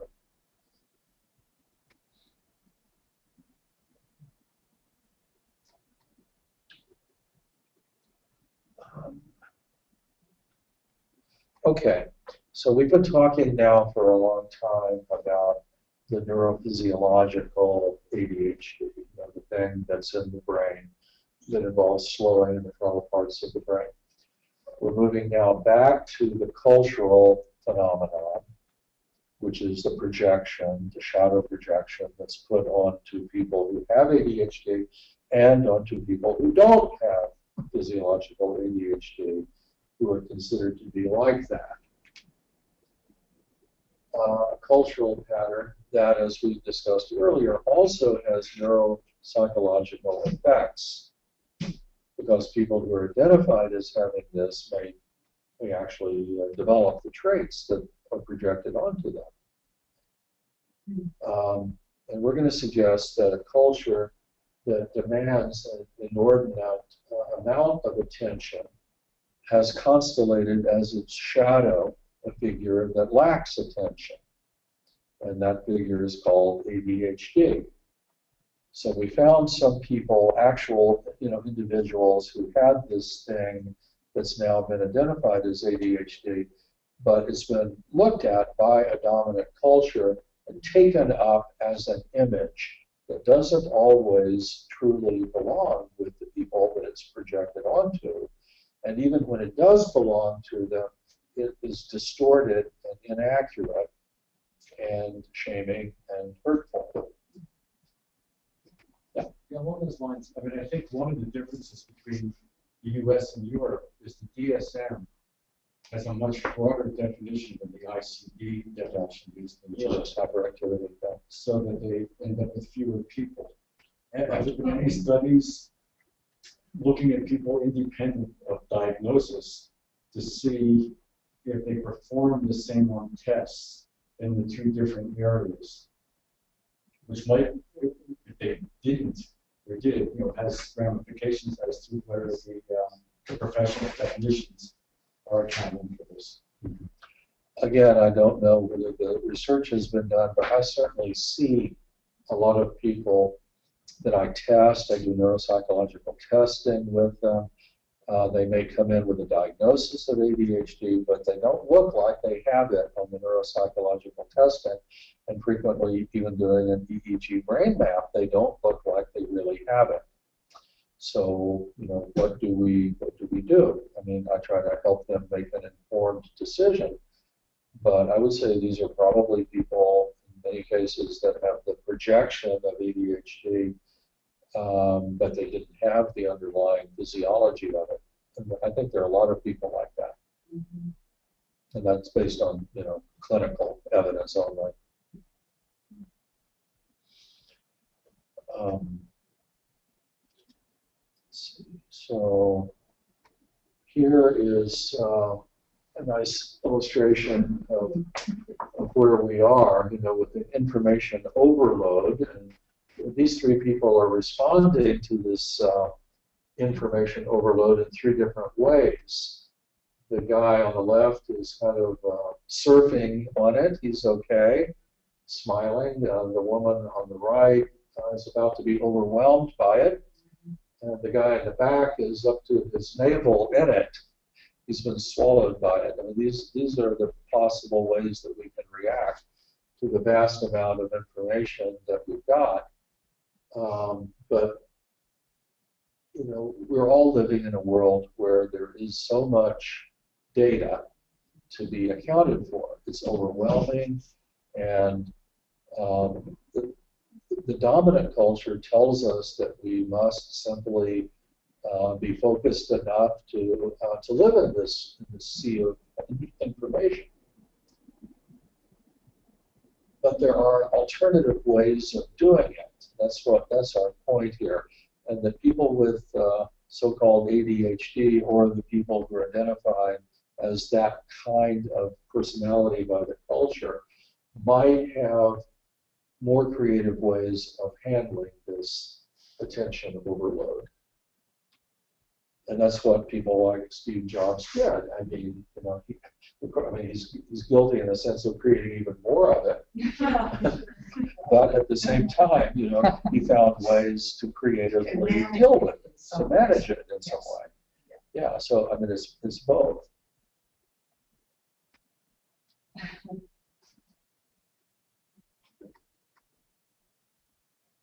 So we're going to talk about some of those, good and bad sides of these creative ways that have been developed to deal with it. But here, I mean, one way to look at what we have is that we're all living in a traumatic environment. We're being hurt by too much information. It's painful to deal with this. ADHD may actually be, or what looks like ADHD may be one result of it. I don't know, but it may be that sometimes it actually changes the brain to the point that it knocks out the frontal lobes. I wouldn't put that past, the world that we're living in. So it actually creates ADHD. I think that may be true. I mean, we know that ADHD is largely genetic, but it's not entirely genetic. And I wouldn't be surprised. It could also be a defense, too. It's just like, I just don't want to deal with this, and I'm going to just not. Right, and that's our hypothesis that a large part of the cultural ADHD, like the Jihikomoris or whatever the word is, are people who simply say, no, I'm not going to do it, right? A defense or just a rejection of it. Like, I prefer not to. Yeah. Or I can't, or they feel wiped out by it. Right. I mean, many times it's that they can't, but it's also, I think, sometimes that they just won't. Or both. It can be both. Yeah. Because it's so done, so Children's Hospital, where the doctor feigned her death to get away from her emails. Yeah. Yeah. So some people get pushed over the edge here, and then others get put into this category of slackers who can or won't perform. And then the other possibility of the creative genius who can see their way beyond it. So there are various possibilities, different ways of dealing with it. And the image of ADHD, I think, falls into all three of these categories. People who are actually made to be truly ADHD, people who are seen as ADHD even though they aren't, and people who are creative and use this ADHD ability, the positive side of it, to find a way beyond the traumatic situation that we're all living in. So it's quite complicated. But the concept of ADHD, I think, helps to understand what's going on in our culture in various ways. Now, as I said before, and Elaine also sees these people, and probably many of you too, this is very common. I think it's getting to be more common. I think it's getting to be frighteningly common, particularly among young men. Sometimes young women. It's not like it's totally gender specific, but it is more guys than women who end up withdrawing into their rooms, living with their parents, playing video games, using drugs and alcohol. But often they're not really ADHD, even though they're kind of identified as being, they're looked at in the same way that ADHD people are. In other words, lazy, irresponsible, disorganized, dysfunctional. And so they're put in exactly the same cultural category, even though they may not have this neurophysiological disorder that we're talking about. So that's the kind of the confusion that's going on here. That people are being, like, this actual fact is being taken up and overgeneralized by the culture and turned into an image or part of an archetype that we consider it to be part of the queer.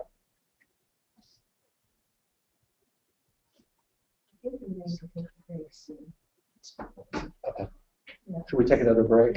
Yeah, let's take another break and then we'll go for one more hour. Okay. We have one question that came in. I will try to answer this one quickly. Okay. Here's a question.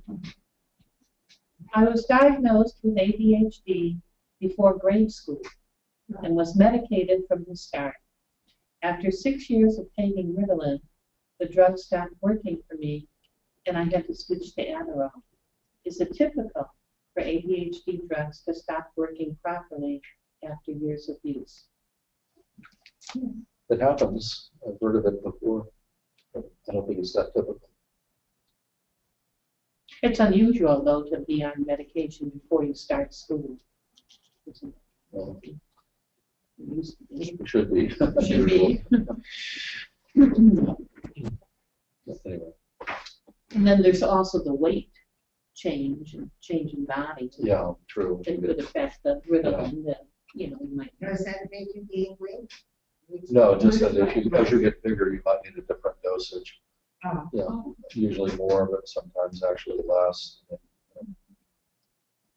Anyway, shall we go on? We're going to talk about again, going to a little bit more depth about the influence of culture on mental illness. We've talked about how our culture can actually create or make ADHD worse, or can identify people as having it who perhaps don't really have it. ADHD is certainly not the only disorder that culture affects. There are many theories and research going back a long while.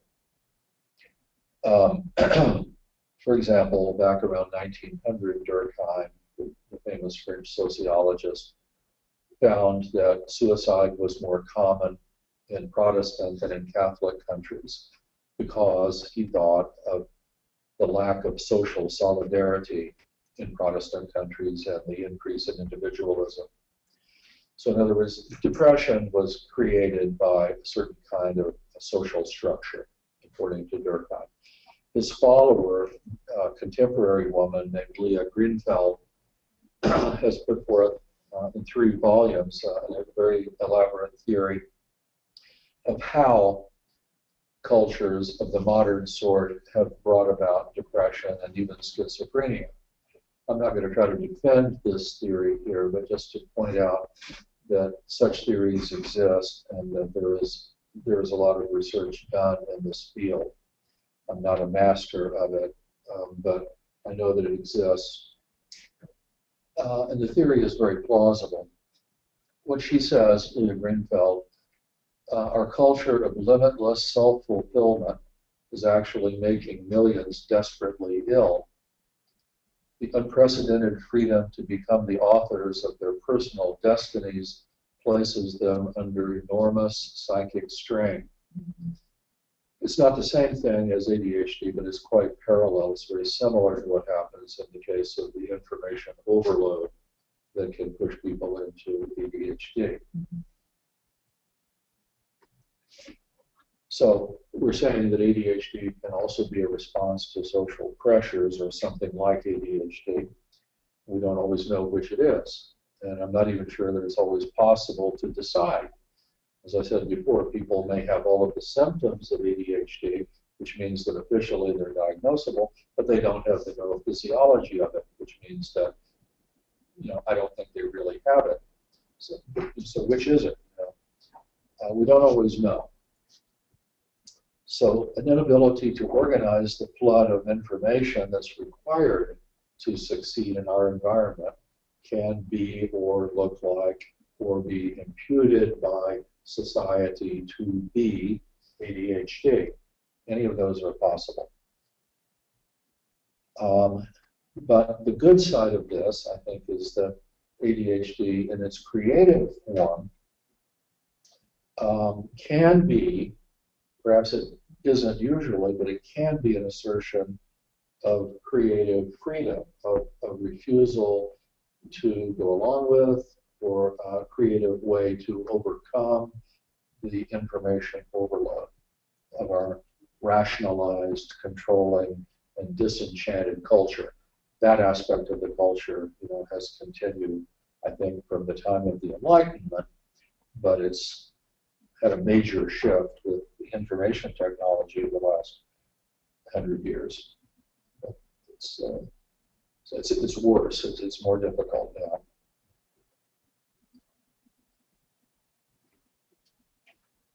I thought you might enjoy Stephen Colbert here, who has some good things to say about over-medication.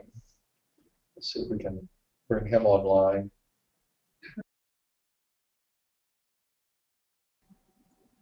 So to try to understand a little bit better how ADHD fits into the Jungian world, we've made this point before, but we're going to elaborate a little bit on how ADHD can be understood as part of the puer-senex archetype, considered as one archetype.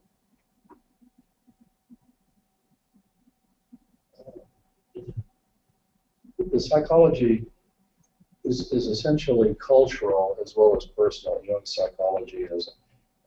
We won't have time to go into that in more detail, but the idea is that ADHD is a personal thing, but it's also a part of our culture. And in that, it's similar to any other Jungian archetype. Things are always both cultural and personal.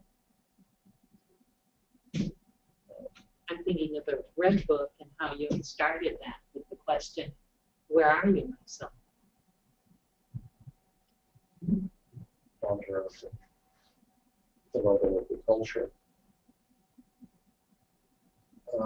So to talk about it in terms of puer and senex, we think that ADHD, the cultural version of it, is an image of the puer. It is one part of the puer that's been projected onto individuals by a senex culture. The negative side of the puer, the lazy, no account person who doesn't have the ability to focus their lives. Someone who can't hack it in the world of information overload, a failure, someone who can't be responsible to turn in the homework. But it's an aspect of the puer. But the puer has his ways or her ways. This is a nice image I thought of the sorcerer's apprentice.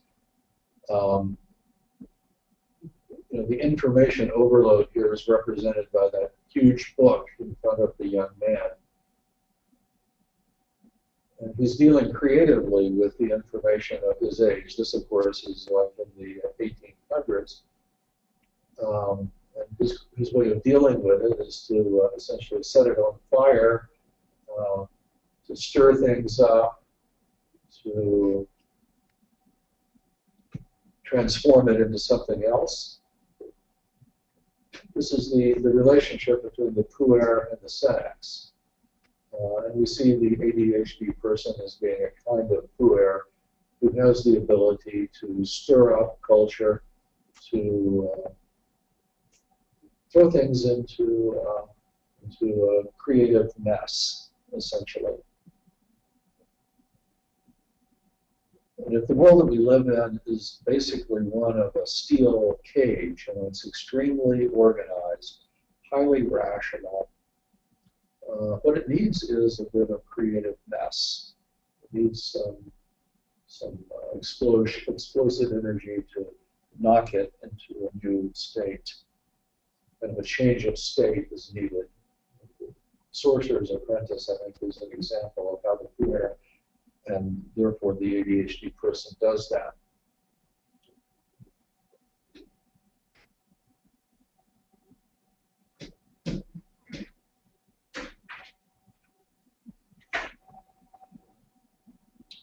We called it the man in the 60s, messing with the man.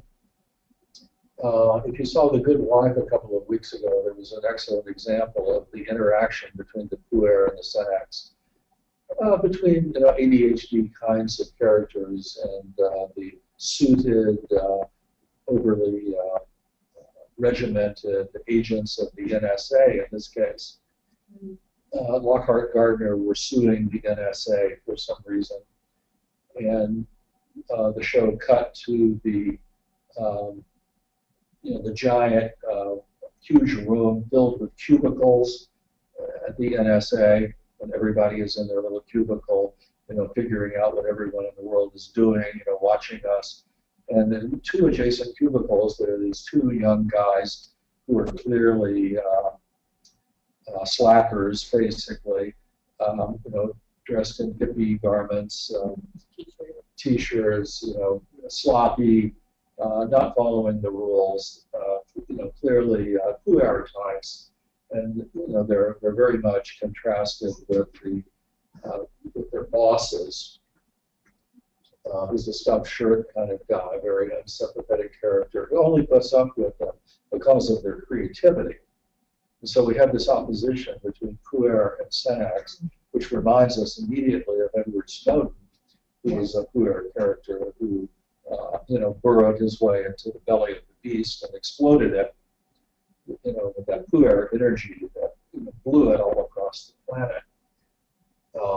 Again, The Good Wife is very good at looking at technology. It's done this in past years, and this is probably the best episode yet, in my opinion, for showing kind of the dark side of technology and also the creative possibilities. But one wonders with these two young guys, they're working for the man. They're working for the NSA. one is imagining that, that they're planning some kind of disruptive behavior, but you don't know. There's the possibility that they're going to be co-opted, as we used to say, and sucked in and become part of the system, or are they going to be able to blow it apart? I think the show kind of left it unclear. I think exactly what's going to happen there. I think the next episode may go into this again. But it's certainly a puer-senex kind of thing, and I can certainly imagine that these are the kinds of creative kids who might have been identified as lazy, irresponsible, and why don't you have this guy checked out for ADHD? Your kid needs to be medicated. And that's the kind of thing that we often see in our world. People who don't fit in get that label, at least are considered possible qualifiers for it.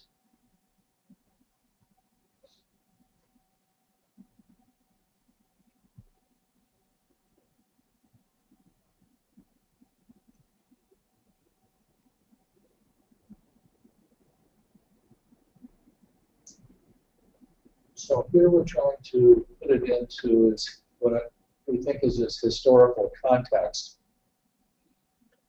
The puer-senex, which was one of James Hillman's greatest theoretical excursions, understanding the relationship between the youth and the old man archetype, has very deep roots.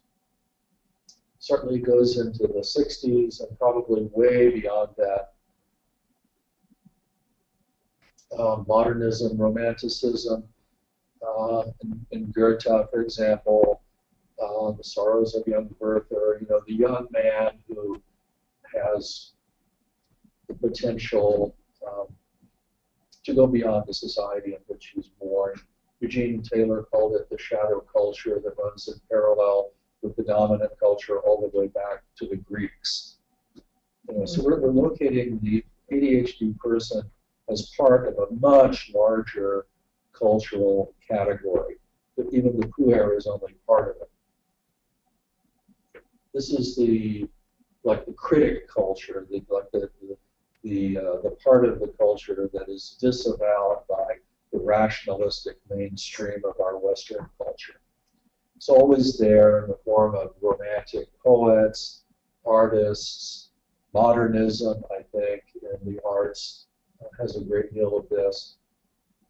The 60s was a huge eruption of it, which is why the hippies of the 60s, like the people we saw in the Slacker movie, were basically considered to belong to this category of lazy, irresponsible people who are like those who have ADHD. So ADHD is part of this kind of slacker, hippie, dark side of the culture, which happens to be also the creative, depth psychological sort of the culture that Jungian psychology belongs to. So the thing that I would be interested in, both as a person and as a clinician, is how do we make use of that puer energy coupled with the senex energy, or as we mature into life. And I'm thinking right now about the 60s movement, which was a return to the earth, which I think we could now see as a maturation into sustainable farming. And there's a lot of hard work and a lot of hard intuition that goes into sustainable farming. Absolutely. And so it doesn't participate in this split, but I would suggest there's an integration. I'd like to hear you talk about that. Yes. Oh, what I think, my first reaction to that is, again, the society in terms of having so strict rules now on farming that it's very difficult. Well, it's difficult to do sustainable farming in the face not of rules, but of corporate greed. Monsanto. Right? and the usurping of the seeds. So they've actually, taken the seeds from farmers. Now, the sustainable people are the one group of people that are fighting that. But the point is, I think that Monsanto is part of this dominant culture. Yes. They have a great deal of political power. They have all the money.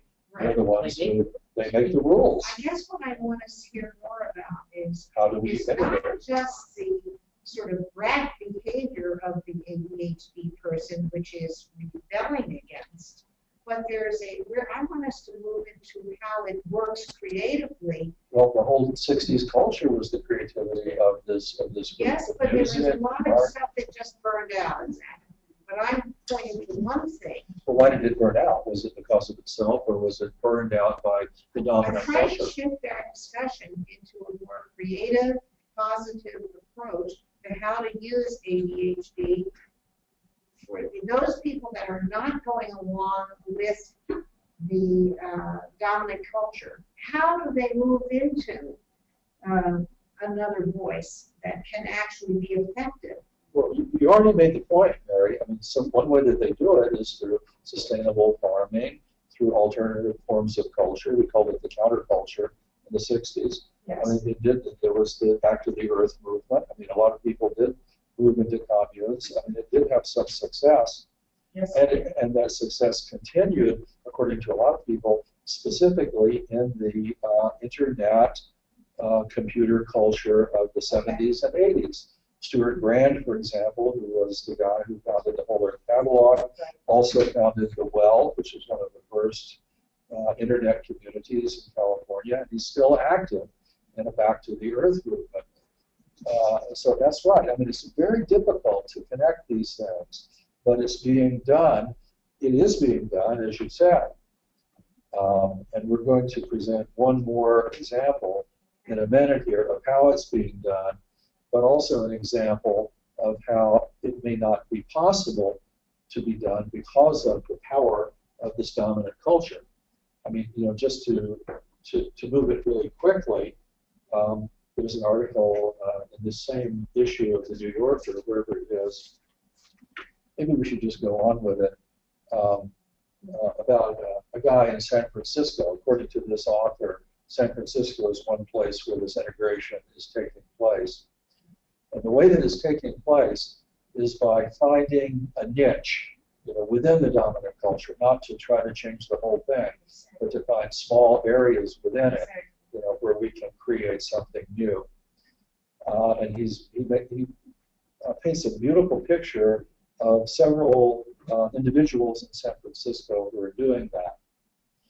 But then our negative example also came up in the media within the last couple of weeks in a book by Dave Eggers called The Center, which was on the front page of the New York Times magazine section about 3 weeks ago.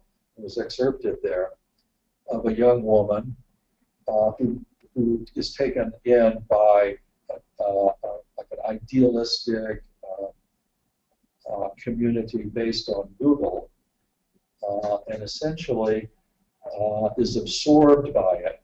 What looks like this puer, energetic, alive kind of community turns into this Senex monster, which absorbs everyone into a set of Big Brother rules. So it's very hard to do it, but it is being done.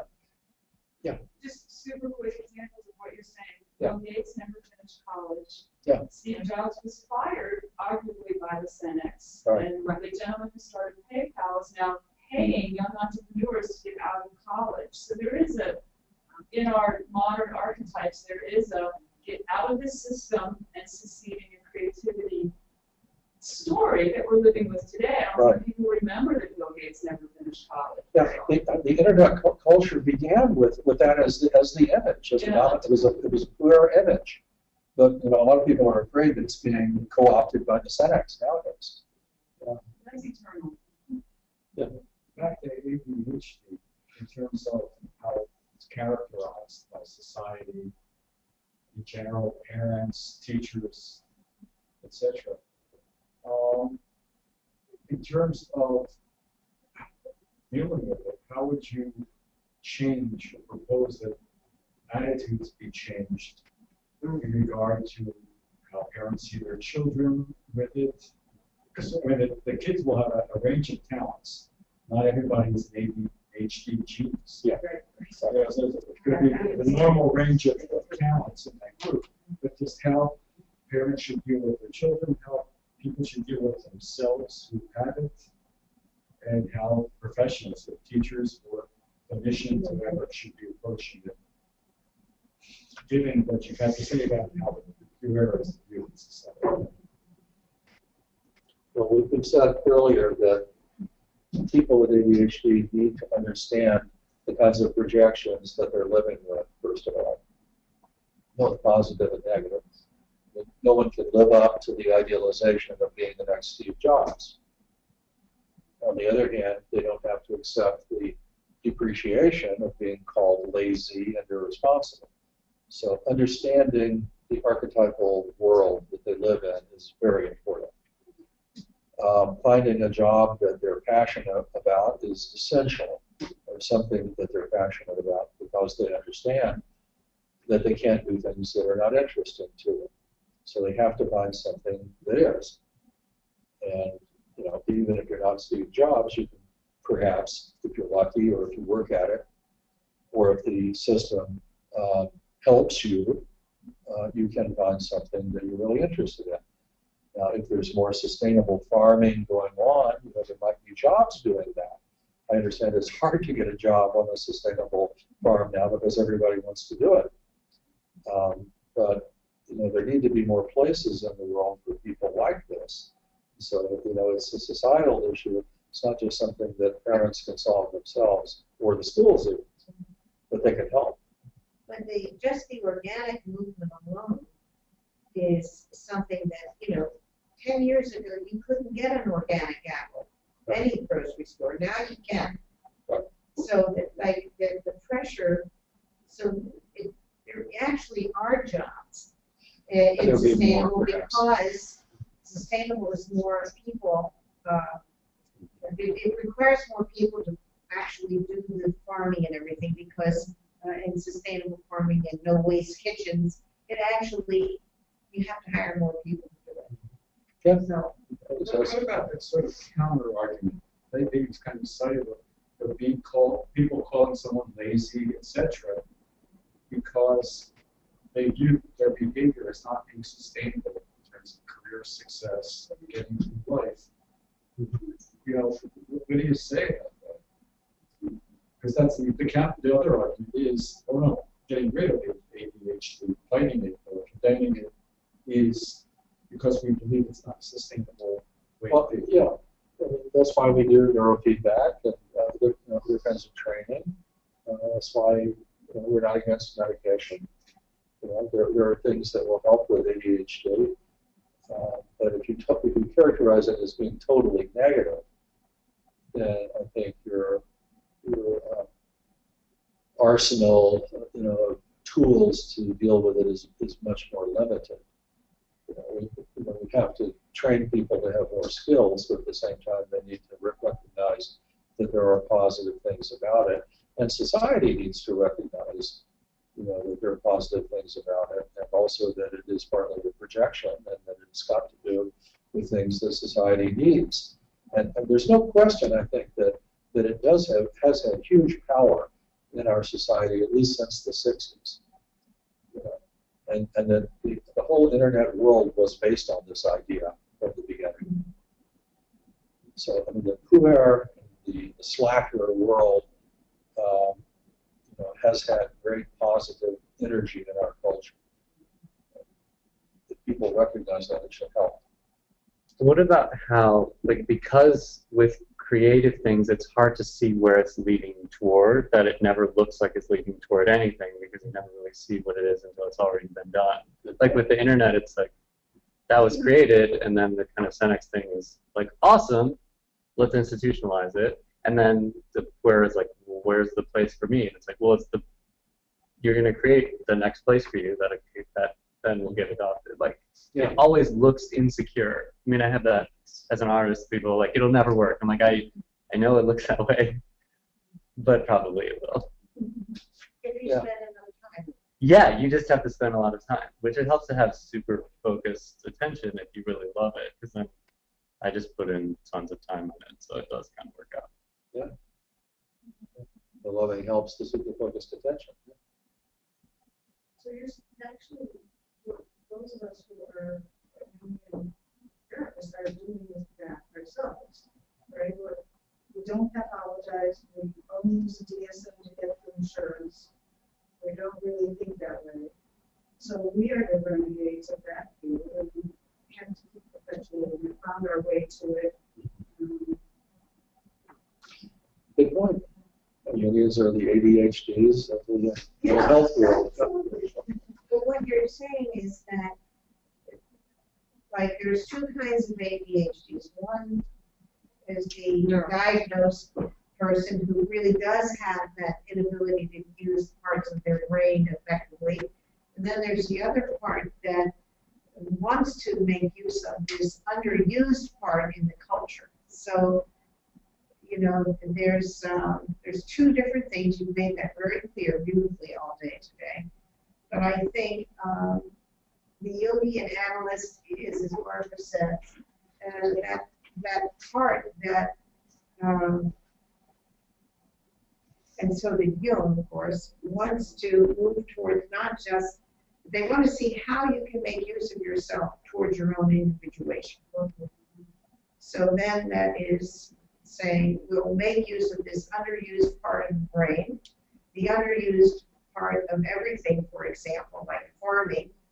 Like farming got overtaken in the 50s and 60s by the corporate farms, and the devastation of that became very apparent to a number of people who were using this creative part of their brain, even if they weren't ADH people. They were using that creative part of the brain to see the problem, to begin to make something else happen, just as Jung did. So this is a valuation, I guess I'm talking out loud now, but this undervaluation of the in the major culture is being valued by this ADHD puer energy. Right, and hopefully there will be some kind of integration, but I still think there may be a danger that puer energy will be snuffed out by Big Brother. I think that there's more of a danger that that will happen than that the hippies will overrun the world. Right, absolutely. No, absolutely. But isn't it interesting that right today we're using the internet to promote this other point of view? Right. So that's a kind of integration right there. Yeah, yeah. I think we have to have some hope and faith. You know, at this point, things are not all lost, and in fact, they may be getting better, according to this article. Let's see if we can move on to it here. Going to work, because this is quite an interesting development in San Francisco. I'm sure it's not only in San Francisco. Let's see.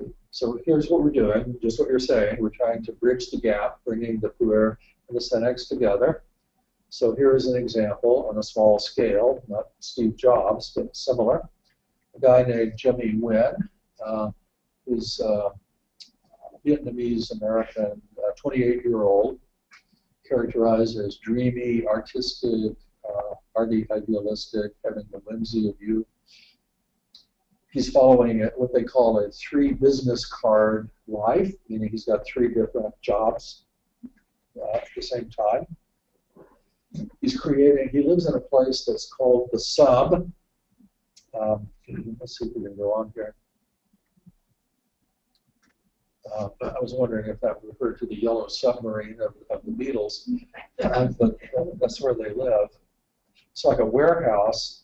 5 or 6 people are living there. I love something out, or maybe not.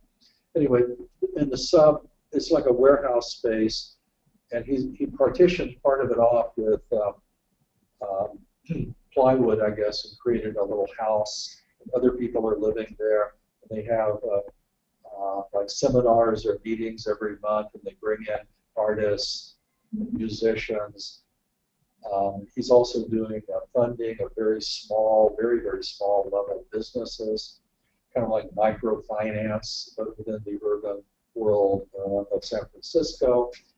And all of these things are kind of put together. He flips from one to the other, depending on where the opportunities are at the moment.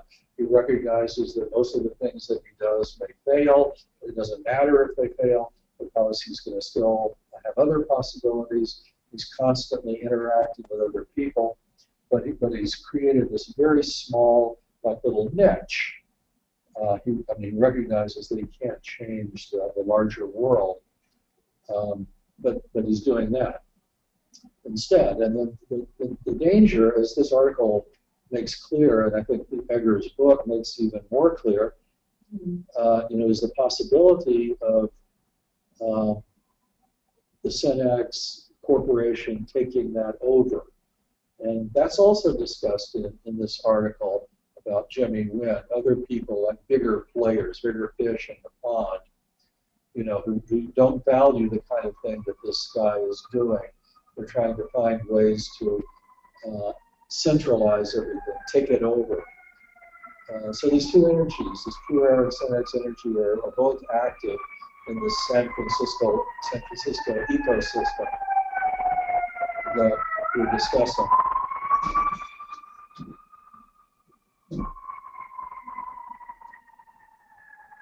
But that's what's happening. I mean, it's very alive. It's not like it's not all one thing. It's not all the other thing. The pure and Cenex energies are in conflict and achieving momentary integrations. But then nothing is ever going to be settled finally. Yeah, I'm wondering if the diagnosis is part of a positive evolution, in the sense that it's depathologizing. In a certain sense, what once was lazy behavior under a person's control is now got a label on it. It's not your fault. You're born with it or whatever. And all sorts of theories that society develops it, whatever it is. But in any event, it's not necessarily your fault. So now we're focusing on treatment, medications and so on, which may or may not always be a good thing. But yet it's a step of taking it off the individual, of saying it's your own fault. So I wonder if that's part of the evolution to getting to the point where there are some positive things to come out of it. Same with autism. Yeah. That's when we're starting getting beyond the individualistic definition of what we should be, which pathologizes any failure to be successful as an individual. So it's not our fault, not their fault. Yeah, I agree with you. I think this is similar to what he's saying, that I wonder if even the phrase inability to handle information overload is the Cenex attempt to what could also be called the digital age, Purer's revenge. Because before, when you hated the system, you had to get in a station wagon and drive to San Francisco, like Jack Kerouac, or you had to get pregnant outside of wedlock, or you ended up as one of the characters in one of the Cuckoo's Nest. But now, if you hate what's going on around you, pick up a screen and you're transported right away, or delve into an alternative world through a video game. And now you've said, fuck you to the system. I'm not in the system. I've just transported myself. So in a way, I think inability to handle information overload is now, having sat here for 2 hours, I'm like, I'm not sure that's what's going on here. If you're the Cenex, you're invested in calling it that.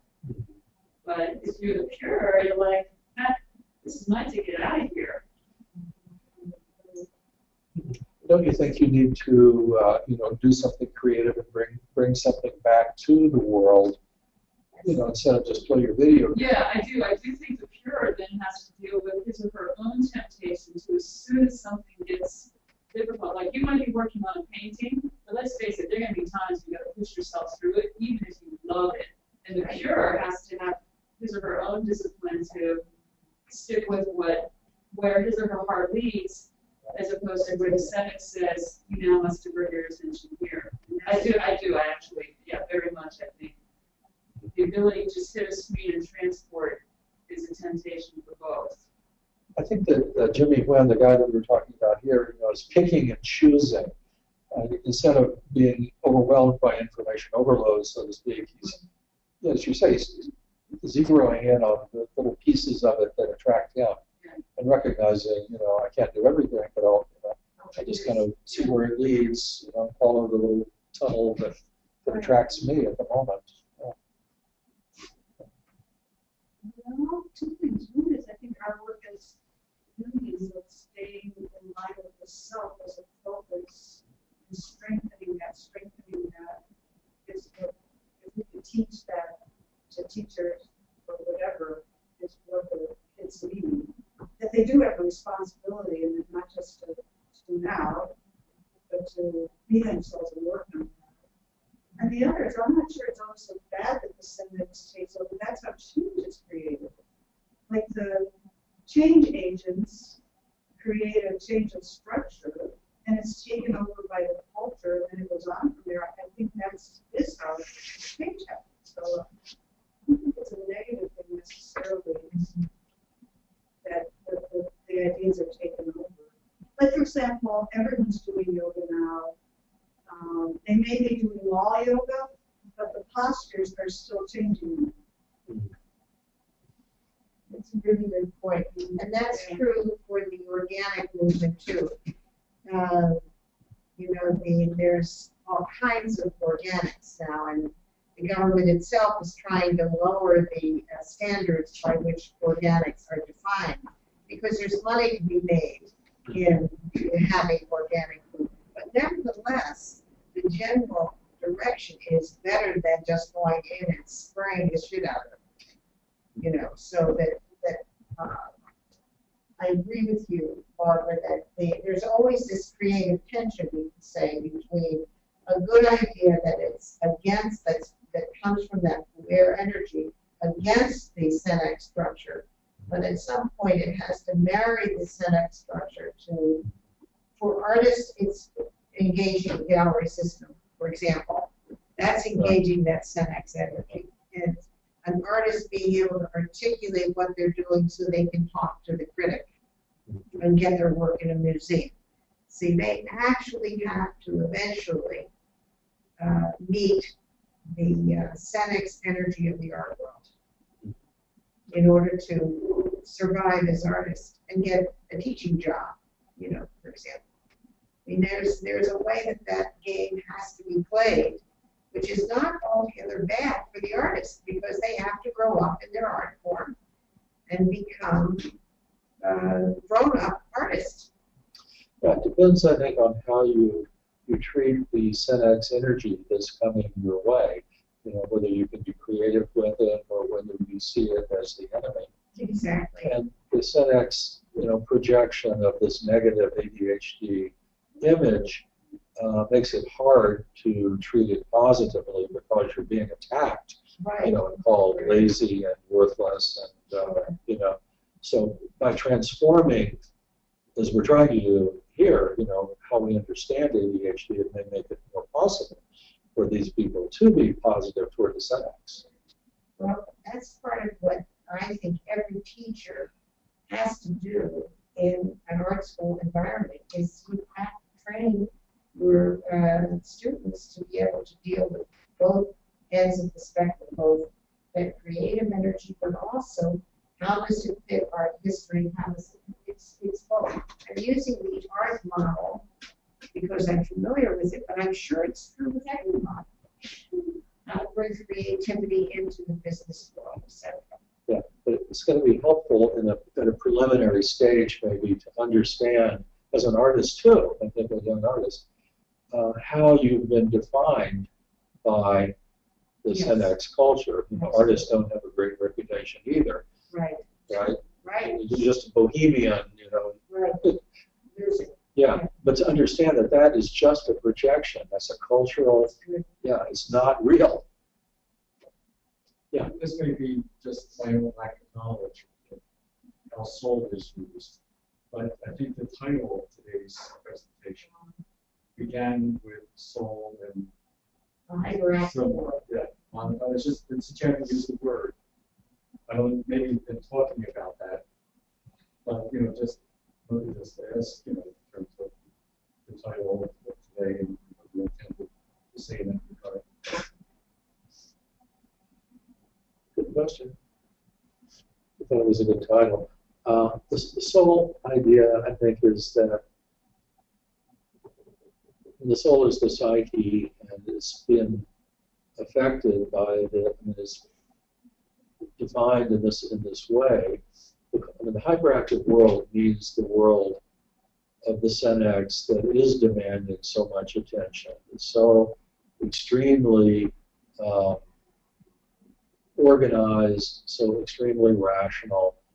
And we have to live in that world. And what does it do to our soul? Well, people who are defined as ADHD in particular are the victims of that projection. But it's not just them, it's everybody who has any ADHD-like qualities, who are living in that world. So it's all of our souls, not just the souls of people with ADHD.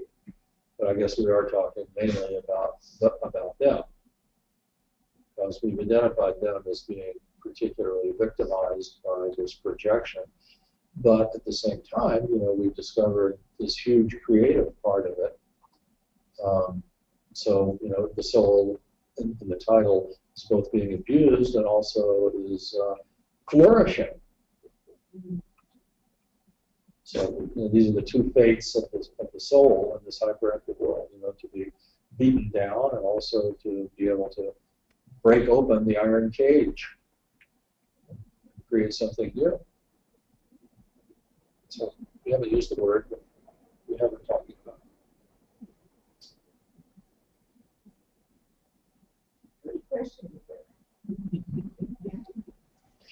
I'm not sure why we didn't. I think you were talking about soul all day long. You just weren't using the word, and I'm glad I brought that home. Exactly. Do you have any more questions from the world? No. Well, I sit here wondering where the other people are who are participating in this. Do we have any idea? Oh, no, actually.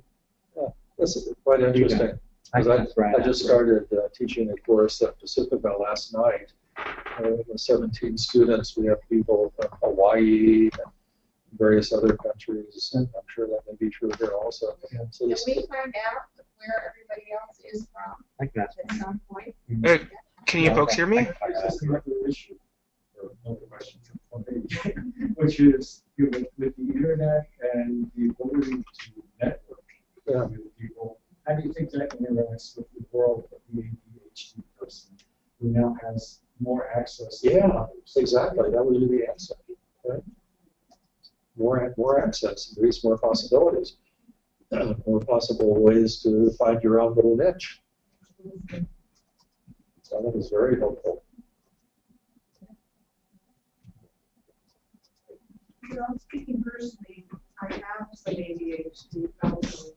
I mean, I'm 68, so it wasn't called that when I was growing up and growing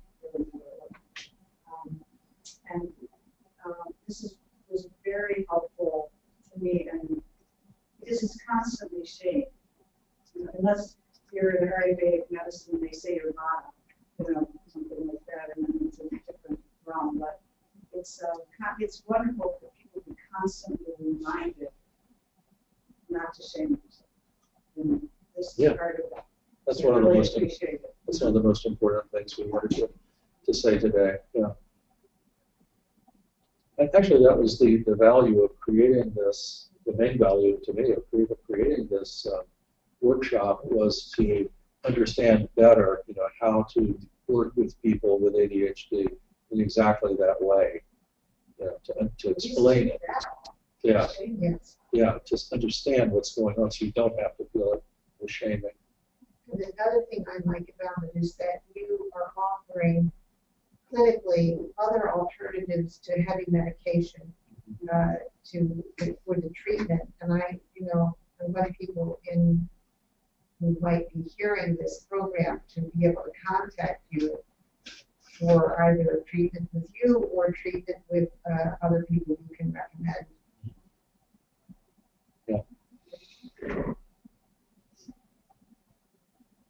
I found out where people are from. Oh, great. Okay.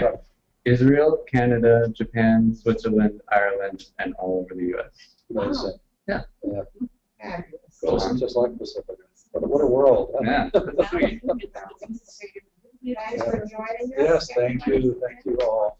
Thank you all for joining us at the Institute here in Chicago. We're thrilled to have you. Please tune in for the courses next month and the following months. That's right. Three more coming up, and we'd love to have you join. Well, next month is on music. And then what's after that? The next one is on the apocalypse. The apocalypse. And then the final one is yours ours. again. We're coming up one more time on the internet. On the so internet. To go on with what we talked about today, essentially. Great. Yeah. Thank you very much.